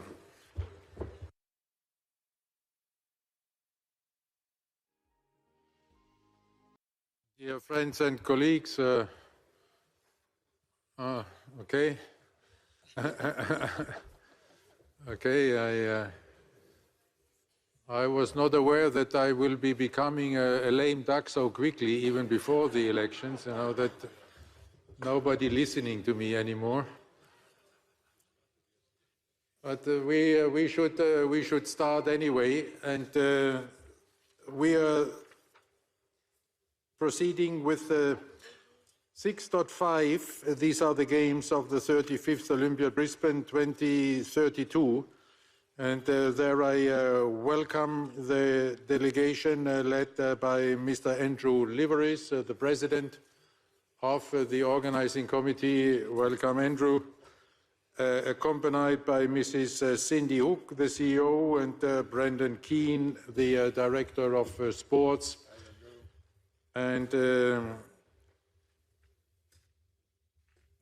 Mr. Liveris, you have the floor. Here. Dear President, thank you. I appreciate everyone still coming in from break, but we'll get going and make sure you get to your very important afternoon. So, dear President Bach and IOC members, we thank you for this opportunity to update you on the plans and the progress made by the Brisbane 2032 Organising Committee. I'm really, truly honoured to be here today. Little did I think that someone of Greek heritage would be so close to Olympia and hit this amazing emotion that occurred the other day in the opening ceremony. So as we bring this world event to life in Brisbane in a little over 7 years, I'm extremely proud on many levels to be here. Before I continue my talk, a shout out to our dear friend, colleague, mentor, board member, John Coates. John can't be with us, he's recovering. John, we love you and we miss you, and we count on your continued contribution to Brisbane. There's been a significant amount achieved since my last address to you all. Today, we're joined, as already mentioned by the President, by our CEO, Cindy Hook, and Brendan Keane. Cindy and I will update you on learnings from Paris, our milestone achievements, our Games infrastructure delivery, our growing organising committee, and our priorities ahead. And as you've heard me now on several occasions, I'd like to begin by acknowledging the traditional owners of the lands on which the Brisbane 2032 Olympic and Paralympic Games will be held. I pay my respects to elders, past, present, and emerging in our tradition. I'd also like to take a moment to do what's been happening a lot in this meeting, to personally acknowledge President Bach. We've known each other a long time. Thank you so much. We have immense respect for your leadership and the progress you have made and acknowledged yesterday as IOC President. Thank you for being a friend, and your legacy across this movement will endure for generations, and you can count on 32 being part of that. And I will tell you, we wish you every future success. I last addressed this audience in the lead-up to the Paris Games, the spectacular Games in Paris. Can I acknowledge the Paris 2024 presidential my counterpart, Tony Estanguet, and his CEO, Etienne Dubois, for what you did and how you showed us the way. I knew the Paris Games would be amazing. It was Paris. I mean, how could it not? But boy, did you set a high watermark and did you deliver. Our Games in 2032 will definitely benefit from all that you and your team achieved in Paris. One of the greatest gifts of this movement is the ability to learn from those who have gone before us. Brisbane 2032 really wanted to make the most of this opportunity during the Paris Games. 22 members of our very small team and 17 of our Games delivery partners immersed themselves in Paris with three main objectives: to learn, to connect, and engage. The team participated in over 250 observer sessions organized by Paris 2024 with key personnel. We took the opportunity to meet with a range of tops and potential commercial partners and engage with dozens of IFs and NOCs. Brisbane 2032 also delivered a significant brand presence, giving a little taste of Australia to thousands in Paris. Following up on our experiences in Paris, we have been very deliberate and very structured in capturing our collective learnings and insights. We've turned these into actionable plans that can be applied in delivering 2032. Our strategy, by design and definition, is delivering in two very distinct horizons. Horizon 1 is foundational planning, deep planning, and strategy development between now and the LA Games. Horizon 2, as you might imagine, post-LA, is the readiness and delivery phase from 2028 to 2032. Much has been accomplished to date in this first horizon. Among the highlights, our organizing committee strategy and games plan are in place and approved. Legacy planning has been put together with the governments and is well underway. We're building, and Cindy will update you on it, a high-caliber team of key subject matter experts in areas that will benefit from all this early planning that we're doing.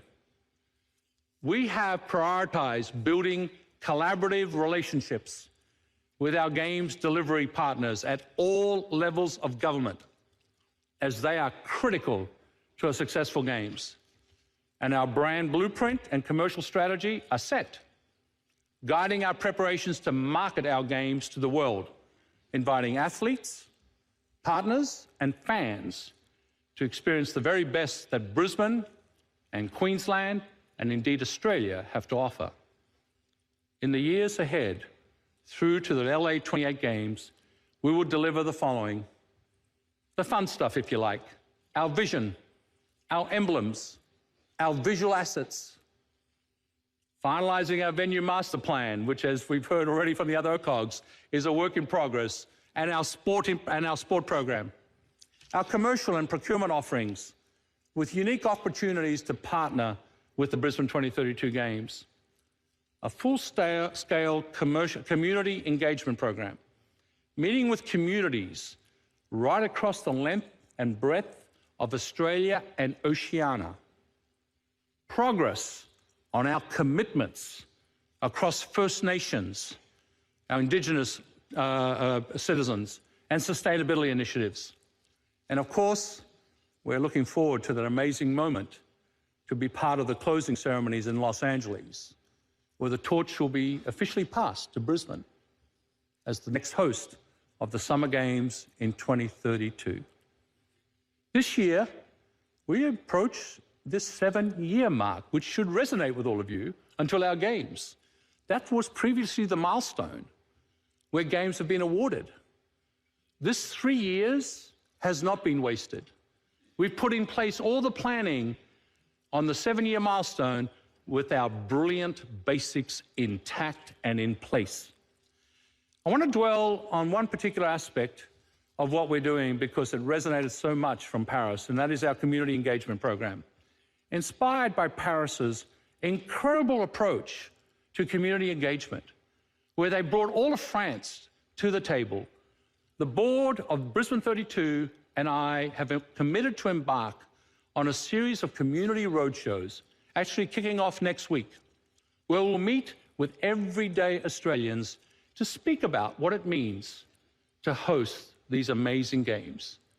These roadshows will take us across Australia and Oceania, starting in our hometowns and communities and taking Brisbane 2032 to our regions. We're looking forward to visiting schools, sports clubs, community groups, to listen to locals' dreams and aspirations in this sports-mad country of ours as we build towards these games. Let me now have the pleasure of bringing Cindy Hook to the podium for the first time to all of you to present our organisation and our Games delivery plans. Cindy.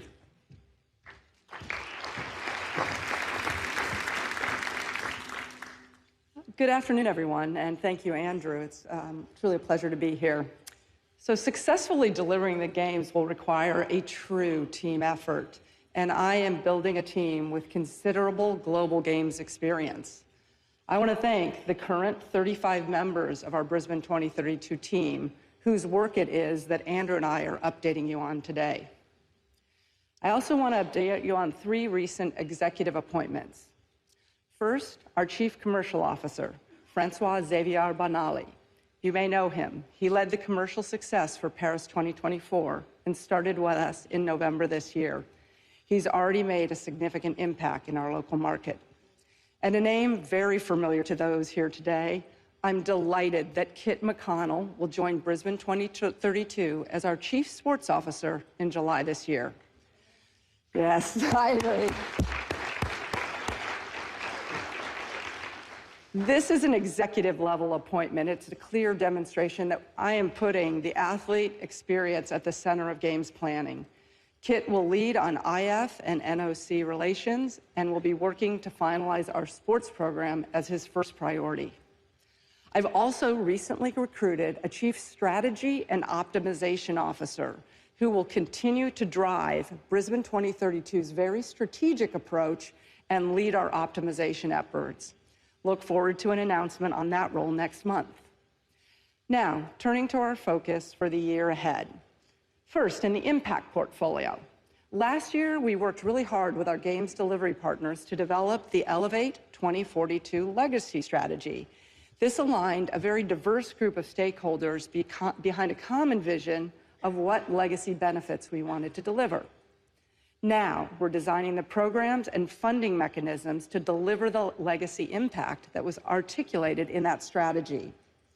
We've also recently completed a materiality and impact assessment to identify the focus areas for our sustainability strategy.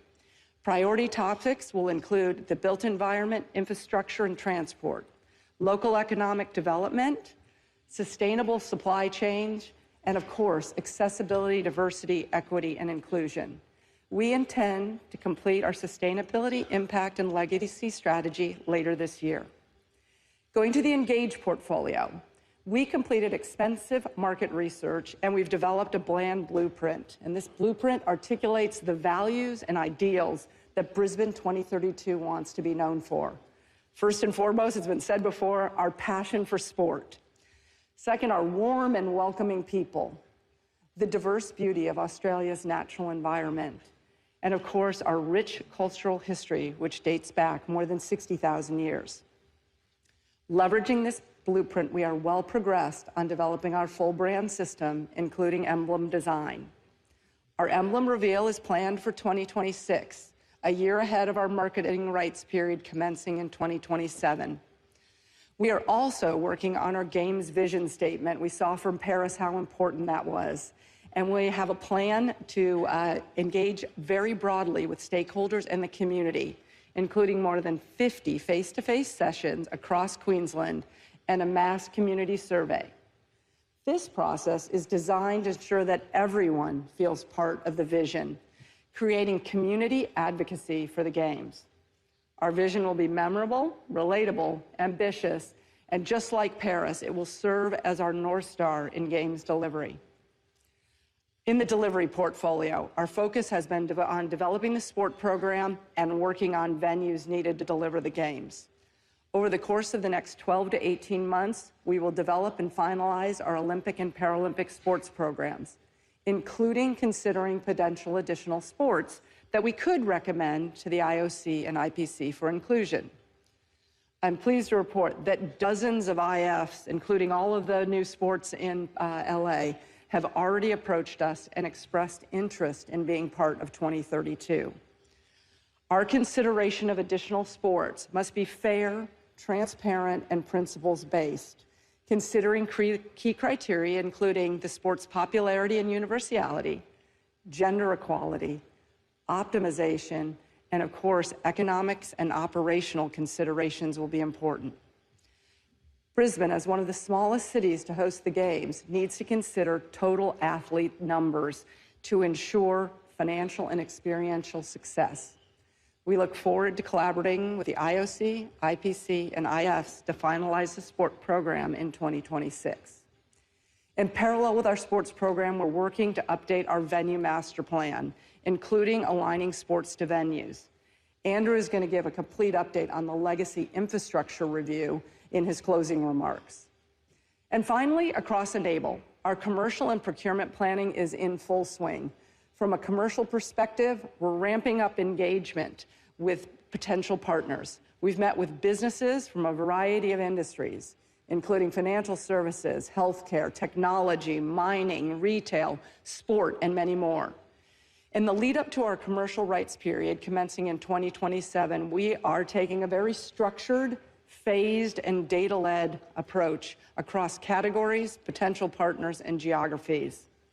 And at the same time, we're working to develop creative and unique properties and programs that will drive engagement across partnerships, athletes, and fans. And from a procurement perspective, we have a procurement strategy in place, and we're about to launch a procurement portal. This will outline a range of goods and services that we'll likely need during the Games. It's another example of early engagement with businesses and communities, inviting them to register, to begin to prepare to be a partner for Brisbane 2032. Thank you, and I'll now hand it back to Andrew. Thank you, Cindy. I've just two more important updates for you. A board update and, of course, an update on infrastructure and venues. If you're reading the Australian media, you will know of the ongoing discussion and debate about legacy infrastructure and venues. And to remind you, this is under the new norms. It has to make sense for the city, the state, and the region. Towards the end of last year, our newly elected government in Queensland announced a 100-day review of infrastructure and transport needs for Brisbane 2032. As I said, not specifically for the Games, but as a necessity for Queensland, you may know, which is the fastest growing region in Australia. This review has been led by an independent entity, and their remit has been to define and prioritise the best infrastructure investments to meet the needs of Queensland and Queenslanders. I've been briefed throughout the review, and our venue and sports teams have had the full opportunity to provide critical input. Next week, on the 25th of March, the review's recommendations for legacy infrastructure will be made public. I'm very positive about the way forward. We commit to working closely with the IOC, the IPC, and the IFs as we consider the implications of this new venue master plan. I also look forward to providing a full briefing to our Coordination Commission on the outcomes of this review when they visit us at the upcoming meeting in Brisbane in May. And another quick update since I last addressed you in Paris are some key appointments to the Brisbane 2032 board. As a result of this election and recent elections, two ministers of the State Parliament, the Honourable Jared Blay and the Honourable Tim Mander, and one local city councillor, Teresa Harding, have joined our board. In addition, we've added two Olympians, including cyclist Georgia Baker and IOC member and four-time Olympian in canoe slalom, Jessica Fox, who's here today. Very proud of you, Jess. And finally, you may recognise the Shark.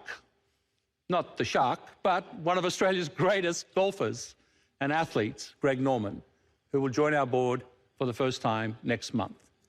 These 6 new appointees have already added immense value and input to what is already a world-class board. So to conclude, I want to again thank President Bach, Christophe Duby, Pierre de Cray, Kit McConnell, the entire broader IOC team, our Coordination Commission, led by Kirsty Coventry. Thank you for your continued support, your guidance, as we prepare to host Australia's 3rd Games in just 7 years' time.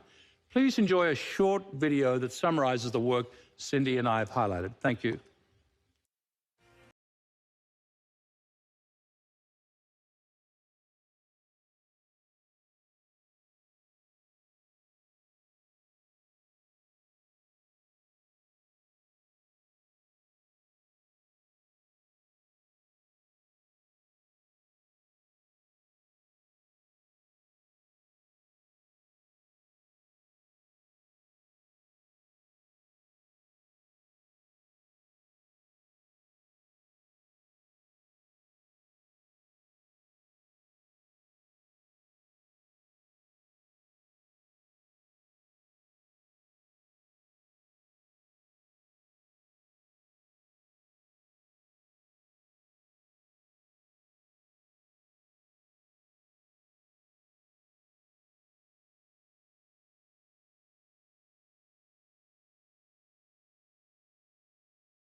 Thank you to the delegation of the Brisbane, and thank you, dear Andrew and dear Cindy, for this excellent overview over the progress you have already made at a time when other cities have only been elected to become Olympic host cities. Dear friends and colleagues, for obvious reasons, you have the report of the chair of the Coordination Commission, this time only in written form in your files. So therefore, I just can move forward and ask you whether there are any questions from you to the organizing committee or the coordination commission. Mr. Singh. Thank you very much. Great presentation. Thank you for the acknowledgement of the First Nations people. I think that it's vital that that culture and values are promoted.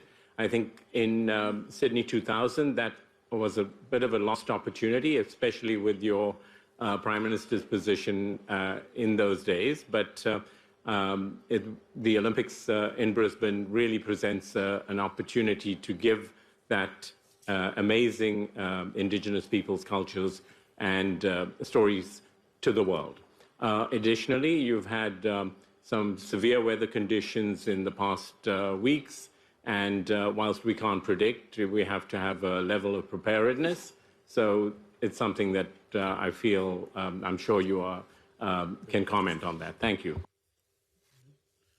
Thank you, Mr. Singh. Mr. Ali. Congratulate you on the fact of the openness with which you are approaching this bid. Normally we try and take people to the games. In your case, it's the other way around. You're trying to take the games to the people, which I feel is going to be much more productive, and the results are going to be far more outstanding and long-lasting. So I think it's a very novel concept, and your openness with the federations and approaching everyone on board is brilliant. Thank you. Thank you, Mr. Ali. Mr. De Vos. Thank you, Mr. President, dear colleagues. Thank you very much, Andrew and Cindy, for this great presentation, brought, as always, with a lot of enthusiasm. We really appreciate that. Couple of questions. First of all, I welcome the idea of a very transparent process to identify additional potential sports, but it would be good to know what will be the impact on the overall quota and how much quota places you think to allocate to these additional sports and in what timeline. We look forward to the outcome of the famous 100 days review.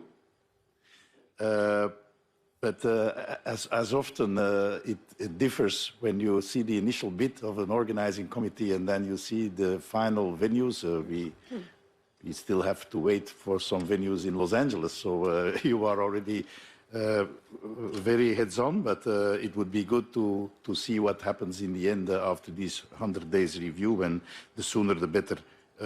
We would like to see a confirmation of all the venues. And then maybe a very practical question, but remembering the great games you had in Sydney, it was complex to bring in sport materials. I'm not talking about equestrian here, I'm talking about overall sport equipment with the fumigation we had to do and everything. Is there any progress on that front that will facilitate bringing in the necessary sport equipment for our sports and disciplines? Thank you very much. Okay, thank you, Mr. De Vos. I don't see any further questions, so the floor is back to you. Thank you. That was very, very broad questions. The acknowledgement of First Nations, I can't just restate Cindy and I and our entire board's commitment to do what we need to do to integrate a 60,000-year-old culture into the delivery of our country's narrative. I will tell you that this is one of the most important priorities we have, and Australia has grown, and our diversity and inclusion stands tall, and we're going to set a standard on that, just to acknowledge that point. Weather preparedness, Cindy, I'll get you to talk in a minute on a couple of these other questions. But yeah, look, we had a cyclone, a hurricane that came to Brisbane very unexpectedly, and but not unlike the LA fires, weather events are sitting here as one of our realities and unexpected ones. So we will definitely be incorporating that into our planning. Games to the people is something that we very much care about. You saw that, and openness and transparency is our mantra, and collaboration. We are going to bring us all together as one of the most important words in the Olympic movement, and we're very committed to it. Last thing I'll say, and I'll turn over to Cindy on a couple of the other points, 100-day review. You remember this is state government and federal government funding. It's taxpayer dollar, and it has to make sense for the citizens of that region, that state, and for that matter, the country. And we are very, very, very gifted by that. That is a gift to us that we don't take lightly, which means our games delivery partners are joined at our hip to make sure that the venue master plan gets delivered that benefits the region and the state. New norms. Having said that, you know, there's definitely lots of views on that, and the long lead items is not lost on us. And frankly, next week will be very important on the long lead items for us, and we're very committed. Brendan and Kit, when you join us, is to really fit the sports to venues that we get given. The federations that are affected are being informed as we speak. There'll be more on that next week, we promise you. Cindy, why don't you comment on the bringing in of equipment and the additional sports and other comments if you wish. Yeah, thank you, Andrew. Just on the additional sports, was pretty deliberate in my comments there relative to the games before us, Sydney and, Los Angeles and Paris. We are a relatively smaller city, and as Andrew talked about, infrastructure is needed to be built just to deliver the core program. So we're going to have to be really deliberate about what infrastructure is available and athlete quotas from the impact on the villages. We're not saying some hardline number. We will go through a process, but it has been great to see the interest and the passion of all the sports coming to see Brendan and I, but I already feel like we're going to disappoint some people because we just won't be able to deliver at the scale LA is and do it in a way that is experientially good and financially successful. So that's why such a fair process is critical. With regard to facilitating sport equipment entry, and thanks Ingmar, we were talking last night, getting the sports, or the horses, through quarantine in particular. We do have guarantees from our government to work with us. Our federal government has been very engaged so far, but we've got a lot of work to do around that, given the distance and complexity. And on the notion of government, Casey and I think Jean said, we've had 2 changes in federal government. We've had 3 changes of state premier. We've had a couple of changes at the local council level. So there will be more change in our tenure. So we are going to have to keep working with that. Whatever you're reading, please understand we are being consulted. We are at the centerpiece of the conversation, and we are definitely working within the constraints that Cindy talked about. Thank you very much, Andrew. The slogan "Change or Be Changed" was obviously not meant for these government changes there every other year. Thank you very much for this excellent report and outlook. And you know, we have all confidence in your work, and even more so than once Kit McConnell is joining you, then we can really look forward to Aussie Games in Brisbane 2032. Thank you very much.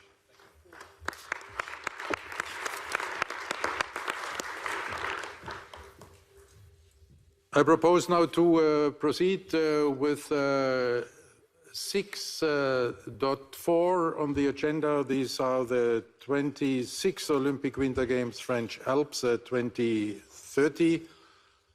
Je souhaite la bienvenue à la délégation conduite par le nouveau président du comité d'organisation. Welcome to the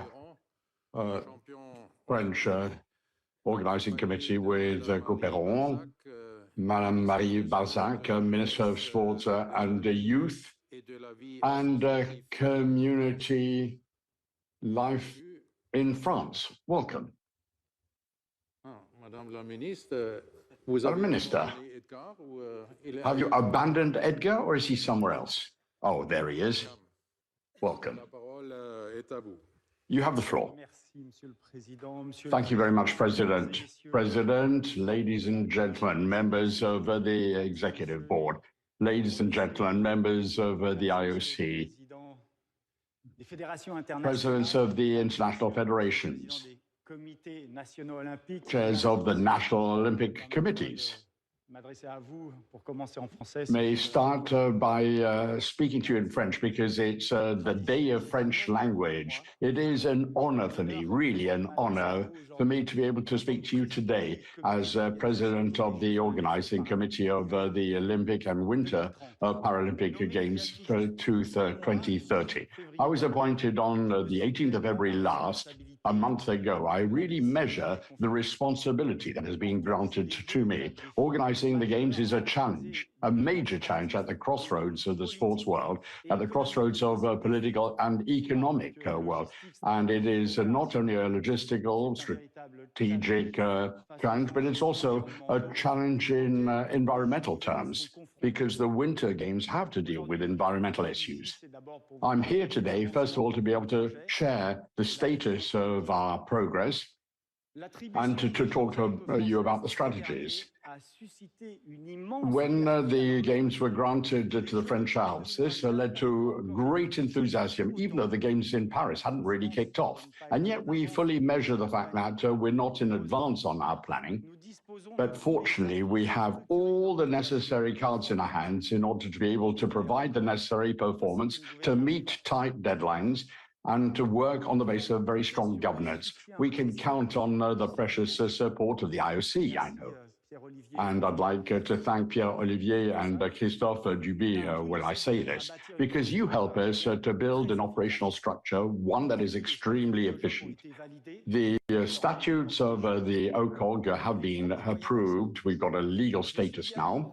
And I'm also very grateful to Tony, whom I'd like to greet at the end of the room, and to you, Etienne. Fantastic team you set up for the incredible success of the Paris Games, which, of course, forces us to meet those same standards, but also forces us to adopt a very positive attitude. I'd also like to thank the French members of the IOC, Jean-Christophe, Martin, David, and the person who brought so much to Olympism, Jean-Claude Killy, to whom I'm very close. Thank you to them for their involvement right from the beginning of their project, for their careful advice, and also for having allowed us to keep everything on the rails. Obviously, I'll be working under their supervision, and I hope that they will be able to support us.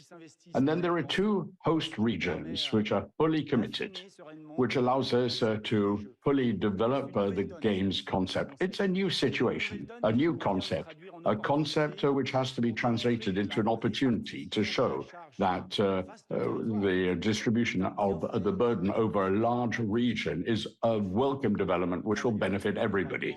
We also work hand in glove with the state, with the French Olympic and Paralympic Committee, whose contribution is absolutely essential. Michel Barnier was asked to act as coordinator. As a result of that, I was appointed, and statutorily, he will continue to have a position in the organizing committee. On the 18th of February last, we entered into a new phase. The enthusiasm of the population can be felt, and we've got economic partners who are very strong, including those who supported Paris 2024, but also those sponsors and partners who would have liked to participate in Paris. So we have all the cards in our hands to be able to succeed. We are fully committed. We are fully involved. A number of strategic activities have already been under development. We have a vision of the Olympic and Paralympic strategy, which are part of the game plan and which will guide us as a model for the 5 years to come. And we will be able to guarantee games which have full of meaning, which will leave a very strong legacy. This vision will be at the very heart of all the messages that which we will be sharing during the handover ceremony in Verona 2026.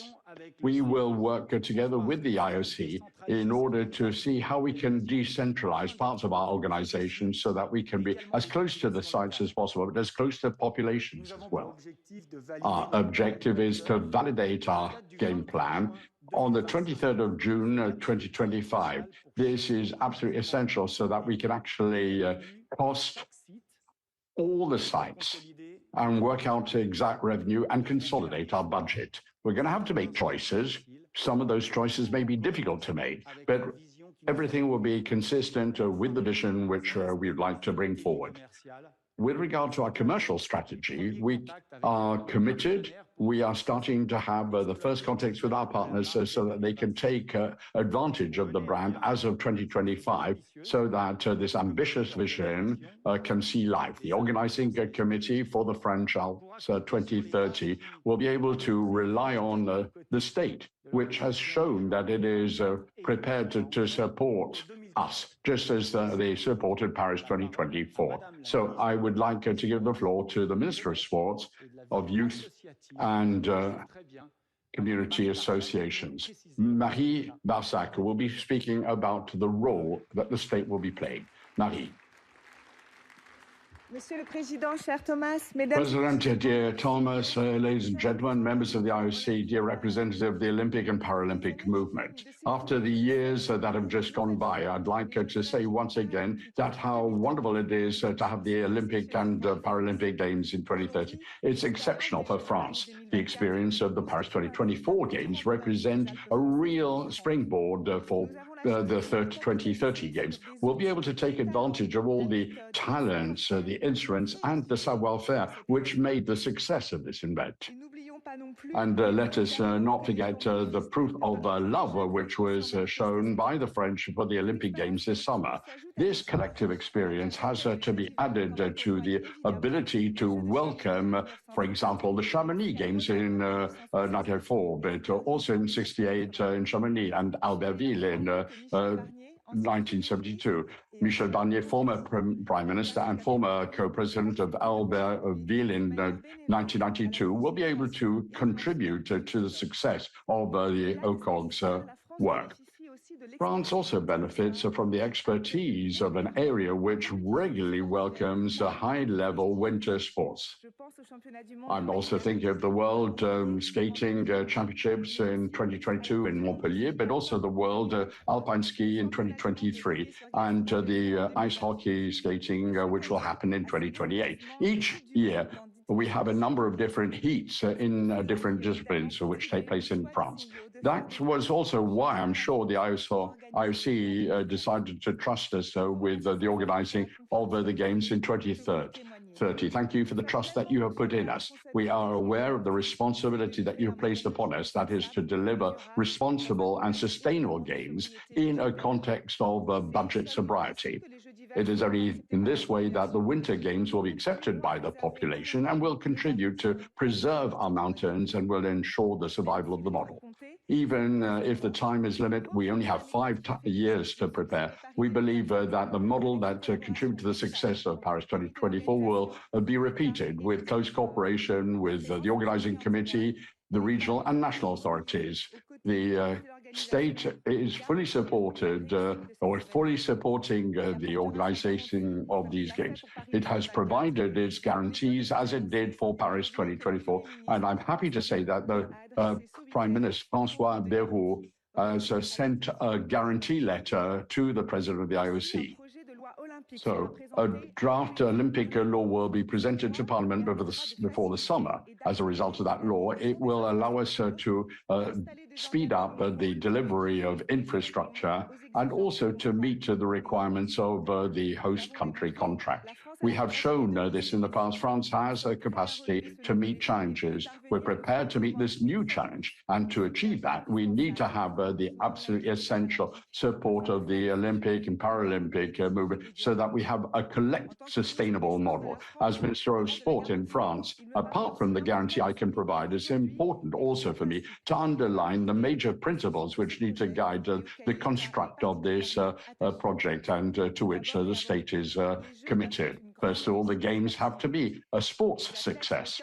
The athletes are at the heart of the project, and it is therefore essential that we should have a sportsman at the head of OCOG in order to bring the athletes together, in order to meet the Games or to provide the Games that meet the requirements of athletes. So thank you, Edgar. I can assure you that in 5 years' time, we will be ready not only to organize the Games, memorable Games, but also to have Games for the athletes from all over the world, and to allow them to gain medals, because this is also important. The athletes of a nation hosting also have an advantage. The French Olympic and Paralympic Committee, thank you very much for your indefatigable support. It's also an opportunity to bring the world to our territory, to the Alps, which is the range of mountains which has organized so many sporting events. This mountain range in the center of Europe is important because we can bring together two important regions, Auvergne-Rhône-Alpes region and Sud-Provence-Côte d'Azur region, and together we cover the entire Alpine region in France. I'd like to thank the presidents of these two presidents, as well as all the teams who have supported the bid. Some exceptional sites, Nice, Grand Bornand, Martin Fourcade, mythical resorts which are already well established in people's minds in Albertville. This will be an unforgettable experience for everybody. And of course, you can already imagine that specific attention will be essential because we will have useful gains to the mountain, providing tangible and intangible benefits. And this will also be important for the transition of the Alpine region, which is an ecological powerhouse of our country. Sports in the mountain range will be given a fillip, and we will be able to have developments benefiting local populations as well as local companies, as well as seeing an improvement of the living conditions of the people living in these areas. We also want to be able to create a bigger space for sport in our society because we believe that this contributes to pace between peoples. The world really needs moments of celebration and unity such as this. Sport brings people together, allows us to develop solidarity that goes beyond borders and allows us to bring people around a common values. Those values. I'm already looking forward to welcoming the world in the French Alps in 5 years to celebrate together the greatness of sport and Olympism. France is eager to relight the flame. I also want to give my full support to Edgar and all the team who will join him on this adventure. This adventure will not be a smooth ride, I know that well, but I'm convinced it will be a collective success, a success that will make France proud, but also the Olympic movement. Thank you very much.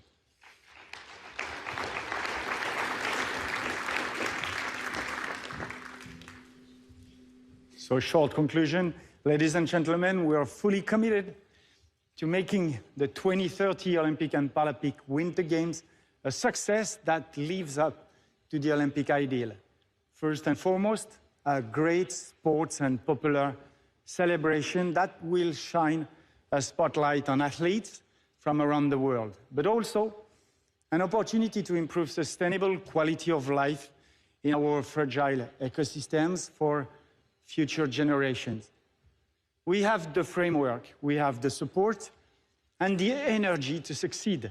We are aware of the magnitude of the work to be done, but we also have an unwavering conviction. These games will be exemplary, marked by sobriety, and will carry a strong legacy and impact. Thank you for your attention and your trust. Thank you very much. Thank you very much, Mr. Grandperron. You have the written report by the chair of the Coordination Commission, Mr. Pierre-Olivier Beckers, in your file given the short time after the establishment of the organizing committee. If nevertheless you have already some questions.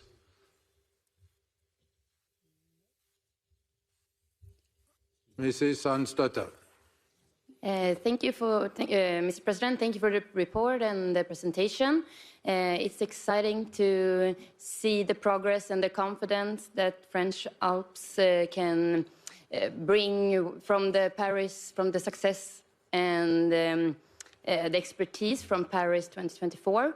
The cluster setting will be similar like Milano Cortina in some ways, and I hope that it will be many learnings from Milano Cortina to bring with you to the 2030 to ensure that the athletes is in the heart.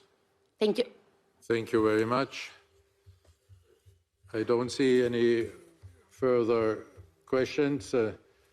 Edgar, you want to give the necessary assurances to your fellow Olympian? Yes. Concernant le transfert des regarding the transfer of knowledge, that is also the tools, the procedures that are being put in place and which we will be able to benefit from. A mission has been set up by the IOC to help us in this endeavor and in order to allow us to develop our operational structure. And this will also help us in finalizing the Olympic Games concept. We need to have a very clear vision for each of the sites, what do they represent for the organization, but what they also represent in budget terms. And that will allow us to have the necessary cards in hand to be able to market the brand. This is going to be a crucial mission. Why? Because it's going to allow us by the end of the year, by the end of 2025 that is, to be at the right place. That is to say, where we should be for an organizing committee 4 years out before the games start. As to the plan that we have established, and which reflects the challenges that need to be met also by Milano Cortina.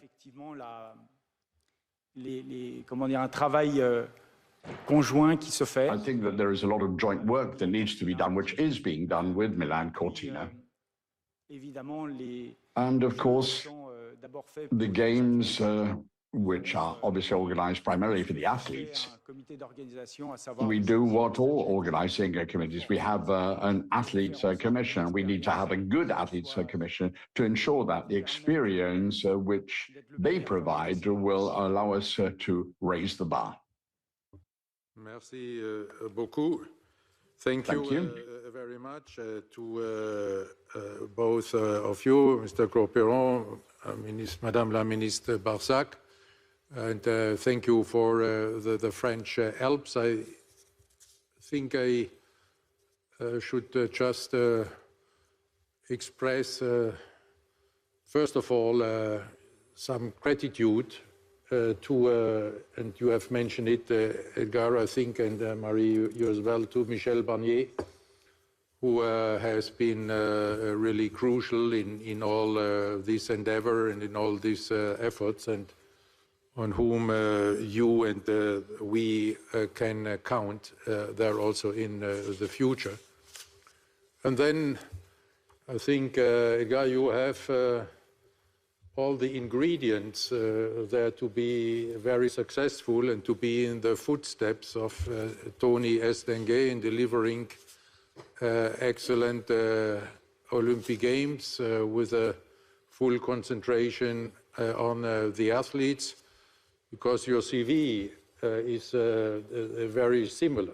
You're both Olympic champions, and just before having taken over the position as president of the organizing committee, you have been consulting and working with the IOC, Tony as a member of the athletes commission at the time, and you as a member of the coordination commission for Pyeongchang.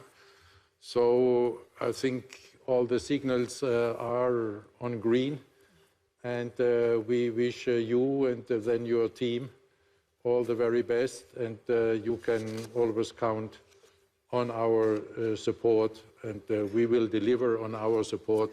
Just ask Tony. I think he can confirm this. All the best, bonne chance, et merci beaucoup.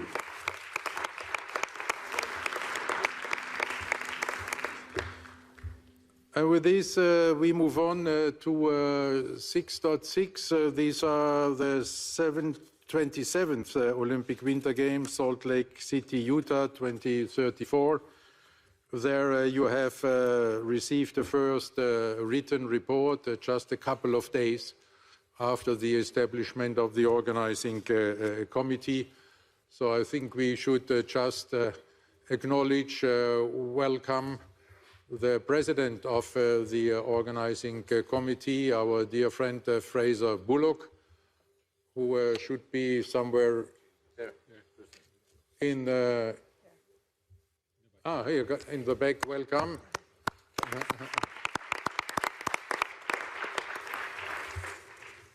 And given the experience we share, Fraser, we have all the confidence in the delivery of great games by Salt Lake and Utah. All the best. With this, then we come to 6.8. These are the fourth Summer Youth Olympic Games, Dakar 2026. And there I invite the delegation of the organizing committee to present its report. We welcome the leader of the delegation, our dear colleague and friend Mamadou Ndiaye, the president of Dakar 2026, accompanied by Mr. Ibrahima Wad, the chief executive officer, and Mohamed Diop, the secretary general of the city of Dakar. Bienvenue, chers amis. Welcome, dear friends. You have the floor. Thank you very much, President. I hope you'll allow me to speak in French. Dear colleagues, Madam President of the Coordination Commission, dear Christy, I'm happy to find the whole family of Olympism since I made my last report in October 2023. President Bach, Dakar, on behalf of Africa, is happy to work at the world of sport for the first time. We are organizing Olympics on the African continent. Since the beginning, we wanted to work on the basis of sharing and inclusion. That inclusive dimension, inspired by the slogan, Africa welcomes, Dakar celebrates, has really affected all our thinking. We have wanted to continue to work with IOC and to develop teams that respect gender equity and also cultural diversity. We are fully committed to deliver games built on trust, and we know that the trust has been placed in Africa by the IOC. When peoples meet for the first time, they often fight against one another, but they always find a common area. And I think that we always have the best possible outcomes that we want to achieve. Now, the youth, of course, are the best guarantees to ensure the success of the Games. And we have included them. We've got Dakar, which is a festival, the third edition, which is involving young people, ensuring that they support the approach taken by the Olympic movement. We've got about a number of young Senegalese youth have been involved. The mascot has also been adopted with the Ministry of Education. A competition was set up. 500 young pupils are going to participate in that competition. The result from this competition will reflect the artistic talent of younger people, and they will be the main beneficiaries of the Youth Olympic Games. President Bach, dear colleagues, the presentation we heard from Mr. Wad will talk about the major milestones, the mobilization of youth, for example, the site and infrastructure, as well as the mascot and the commercial project for Dakar 2026. I can already assure you that the Dakar Games will be able to meet your expectations. Everything allows us to affirm this. The sites are available, and the sites that are still... Cet optimisme, nous le fondons également sur l'engagement sans faille de l'État du Sénégal et sur l'attention personnelle que Monsieur le Président de la République Faye accorde à la réussite des Jeux. À sa demande, Monsieur le Premier ministre a tenu une série de réunions interministérielles pour suivre l'avancement de la préparation et... Sorry, there was a break in the internet connection, so the interpreter will continue. This new approach has allowed us to deal with a number of gridlocks which we had. I'd like to renew my thanks as well as to the whole administration of the IOC for the great spirit of cooperation and collaboration. I would like to say thank you to all the members of the Coordinating Commission, Christina, and for all the support she has provided.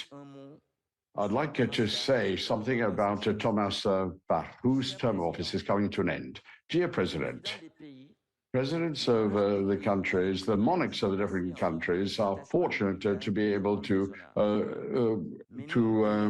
pay tribute to the representatives of the armies, but we are there to have a review of what has been achieved. And this is precisely what we've been doing since we adopted the Olympic agenda. I think your successes speak for themselves. I would like to ask Coordinator Wade to take over from me and to say thank you to you all.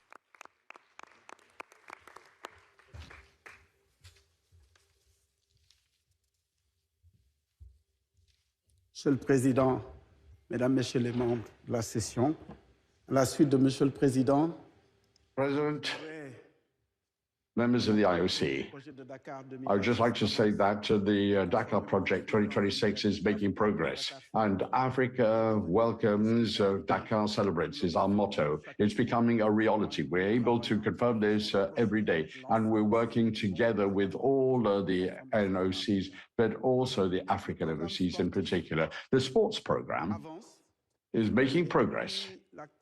And since the executive board had its meeting on the 4th of December, we have established a number of elements in the program.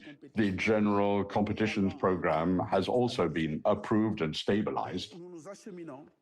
And we are working with the sports department of the IOC, allowing us to finalize the program of competitions on a day-by-day basis.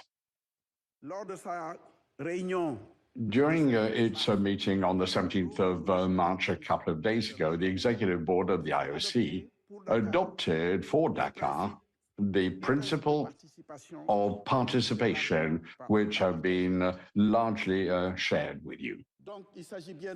So, 2,700 athletes will participate, 25 competitions, 25 disciplines, 151 events, and 10 sports engagements.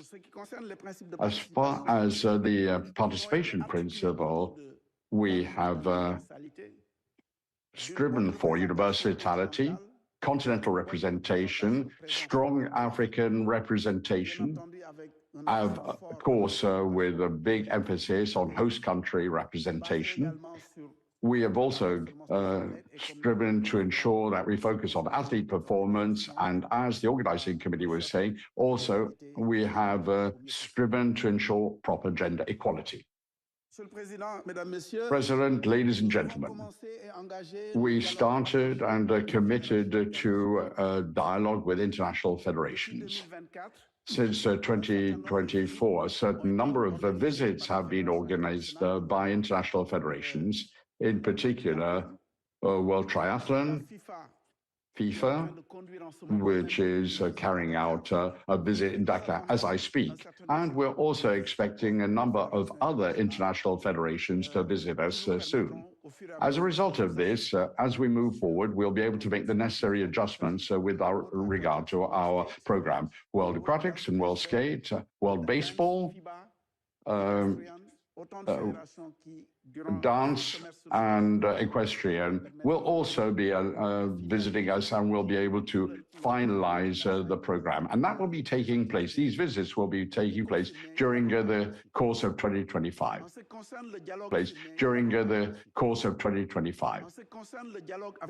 As far as our dialogue with National Olympic Committees is concerned, we have adopted a roadmap, and we have been able to factor in the recommendations that have been made by ANOC at its last meeting. And thanks to that roadmap, in April, we'll be able to publish a newsletter which will be able to be used in order to inform all the members of the Olympic movement. In November 2025, we have organized NOC Open Days, so you'll be able to visit on site, and also we'll be able to provide National Olympic Committees with up-to-date information. Heads of Mission Seminar is already planned for April 2026, so we've got a very clear roadmap with the IOC. As to the commitment program, as we have already presented in the past, that program continues in 2025. President Jai mentioned this earlier on. 500 younger pupils were mobilized to participate in the competition for the mascot, and the results will be published soon. And in June, in accordance with the schedule adopted with the IOC, the 2026 Dakar mascot will be revealed. And we hope to be able to share our Olympic values in this way. And a number of the pupils have been working together in order to be able to promote the values which are so dear to us. Infrastructure and sites. I think that we should point out that there has been very good cooperation with the IOC and the international federations. The Dakar Master Plan has been finalized. We've got futsal in particular. Discussions with FIFA have allowed us to fix the two stadia where futsal will be played, including in the Dakar Arena. And triathlon, which also confirmed on the beach in Sali, where activities will take place. There are going to be 7 different competitions taking place in Dakar, and also celebration sites which will be established in the master plan. Here for Dakar, you've got the sites. Work is being developed, as President Jai was saying. We're meeting schedules, and at the end of the year, we are going to be able to deliver the 2 main sites, including Damiado. A lot of sites are already available. The equestrian center is currently being built, and we're expecting delivery to take place in accordance with the program that was adopted. And the World Champion Challenge will be able to take place in Dakar in November. As far as the Sali Beach is concerned, we have been able to establish the program. In terms of accommodation, a lot of agreements have been negotiated with the hoteliers, so we'll be able to reserve the rooms necessary, and we'll be able to finalize that hotel program. There are 2 main hotels which will be used for the Olympic family. I can tell you that 75% of the needs in rooms have been secured, and by the 30th of April, we will have 100% secured because contracts will have been signed by then with the hoteliers.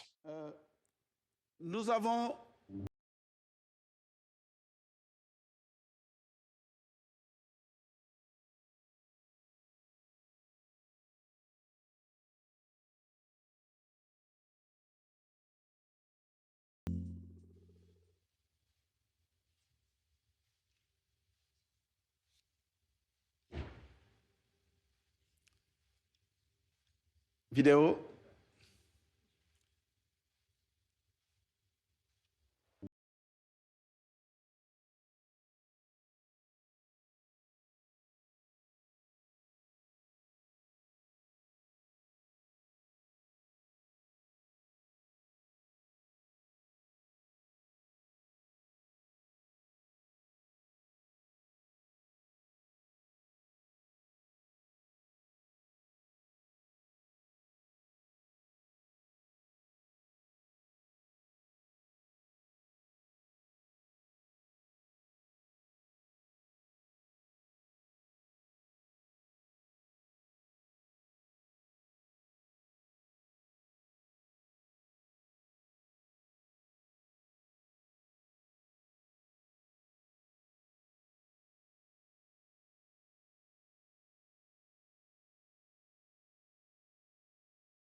ce qui va constituer le cœur du village où les... This is going to be the heart of the village where we're going to be able to place the athletes in the best possible conditions. In terms of completion, let me just come back to the mascot competition. The torch relay and the torch tour. The executive board at its meeting on the 4th of December announced that there was going to be a visit to a number of African countries which are going to be affected by the torch tour.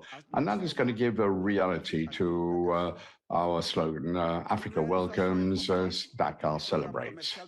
As to the commercial program for 2026, we have signed on 28th of February 2025, the first sponsoring program with a premium partner, and work is being conducted because we have also worked with the IOC to have a number of categories in the field of logistics, banking, air transport, rail transport, automobile transport, cement, which are categories raised by TMS. We've got 10 commercial partners which we're in advanced discussions with, and we hope that by the end of June, we'll be able to be further in our commercial program for Dakar 2026, which shows the passion, the interest that we have in Dakar 2026 for working with the private sector. Another aspect is the agreement given by the executive board to have a refugee Olympic team, which is the first time we have this in Olympic Youth Games. And that makes us very proud in Senegal and the whole Olympic movement.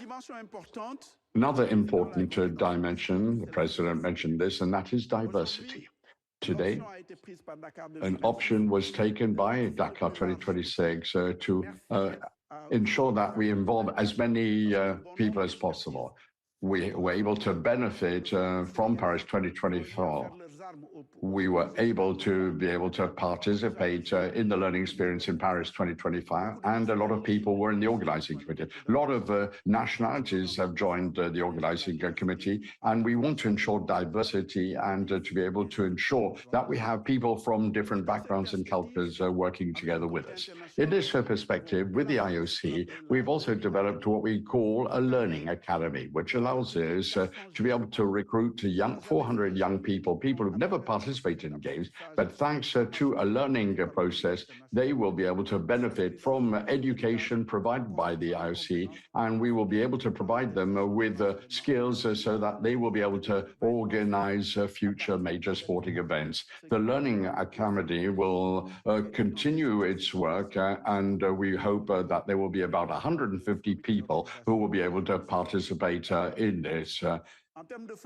In terms of the roadmap, we have all the planning which will be concentrating on for 2026. I'd like to thank for precious cooperation with Christophe, Pierre, and all the other sports department representatives. And as a result, we've been able to make great strides. President, ladies and gentlemen, to finish off, can I ask you just to watch this film which summarizes the enthusiasm with which the Dakar 2026 Games are being prepared. And this was the last session of the festivities that were organized in Dakar.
dans le Dakar en jeu. Dakar en jeu. Dakar en jeu 2024 man gis maa ngi si biir.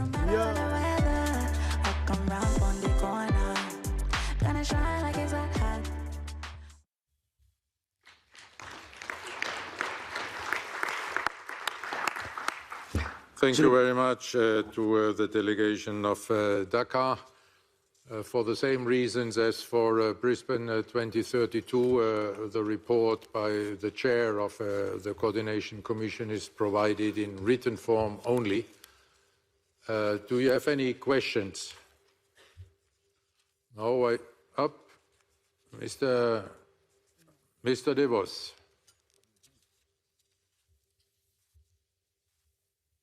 Oh là là. Ah. OK, merci beaucoup. Désolé. Merci beaucoup pour votre présentation. Thank you very much for your presentation. I think it was very interesting, and it is wonderful to see that a lot of progress has been made. But as an international federation, we're a little bit confused with the participation principles you were talking about, which were sent to us recently. It would seem to us où les fédérations internationales ont créé that in the international federations created qualification systems for the games, but now it seems that it's going to be based on an invitation system with priority given to the NOCs from Africa. So on behalf of the international federations, I would like to ask you to give us some clarification and to tell us what is the role of international federations in regard to the qualification system and the terms of the invitations for participation, which you were describing. Ms. Lindberg. Thank you, and thank you for the presentation. And you have made a big step forward, but I would like to join Mr. De Vos that we need more clarity about the qualification, how it will be, information to the NOCs and to the IFs. And I know you're aware of that, and I know you don't have enough people so far, but you're working on that as well. And then if we can have an update on the Olympic Village, how much it remains to be built. Thank you. Thank you, Mrs. Lindberg. Mr. Blick. Thank you, Dakar 2026, for the presentation. Mr. President, I'm very happy, honored, and I'm extremely appreciative of the youth refugee Olympic team that will take part in Dakar 2026. Thank you very much for this initiative. Thank you, Mr. Blick. Mr. Humphrey Kayange. Thank you, Mr. President. It's really, truly exciting to see the Youth Olympic Games coming to life, seeing that it's just under 2 years before the Games do take place. For the younger athletes and the younger audience that we always talk about, the Games really offer a platform for them to not only compete, but embrace cultural exchange and develop the values that will shape their futures. Mr. President, one important thing has been the establishment of the Dakar Delivery Unit this year, which ensures there's seamless collaboration and coordination to help bring the spectacle that is the Youth Olympic Games. Beyond the excitement and engagement, and I would really want to congratulate Dakar, because there's a lot of work going around the legacy and the impact that the Games will leave, not only for Senegal, but the continent of Africa. So for us, Dakar is more than a sporting event and a celebration of African excellence and inspiration for future champions. So thank you, Dakar, and congratulations on the journey ahead. Thank you very much, Mr. Kayange. Je donne la parole pour les réponses à la délégation. The answers, I'll give the floor to the Dakar 2026 team. Merci beaucoup, Monsieur le Président. Thank you, President. Attendez, Just wait one moment, please. I think that there is a further request. Mr. Boussaïen has asked to be able to ask a question. Thank you, President. Once again, I wanted to thank President Bach and all of the colleagues, members of the IOC, for an opportunity which they've given to Africa to be able to host these games. Like other continents, Africa will be able to prove its capacity to organize Youth Olympic Games, which will enrich the Olympic legacy and which will bring together young people from throughout the world who will be able to meet in Africa and more specifically in Senegal, and will be able to compete in a spirit of respect. I'd also like to express my gratitude to our brothers in Senegal for all the sacrifices and all the significant efforts that they have made in order to organize these games, and to have done everything possible to ensure the success, thanks to the support of the organizing committee of the IOC, as well as the African members of the IOC. So I wish every success to our brothers from Senegal, and let us hope that the games are really successful. Together we will organize games, and together we will take advantage and benefit. Together we are stronger. I'd like just to conclude by asking two questions for my Senegalese friends. First of all, where do we stand in terms of the infrastructure on the real Olympic village, rather than to see a mock-up? Thank you very much for all your efforts, and I wish you all the best. Thank you, Mr. Boussayen. The delegation from Dakar, could you answer all these questions? Thank you very much. Let me begin by saying thank you to all the members for their questions. Mr. De Vos, if I can come back to the question regarding participation. This was adopted by the executive board on Monday the 17th. And as I said earlier on in my presentation, I said that we want to engage in a dialogue together with the IOC Sports Department, international federations, and OCOG, in order to be able to define, in accordance with the resolution adopted by the EB, to determine sport by sport what standards are going to be approved in line with the principles that were endorsed. So we're going to engage in a dialogue, as Gunnar has said. That discussion will take place, but we'll also work together with the different teams. As to the Olympic Village, Gunnar, can I just say to you, we have already specified that the Olympic Village will be delivered in December 2025. So it won't be the whole of the village. What was shown in the mock-up, most of the infrastructure is already working, and it's being used by students at the university. But to increase the capacity of that village and take into account the needs for the Olympic Games, there are 6 additional buildings which are currently being built. And as President Guy was saying, the Prime Minister has set up a monitoring and steering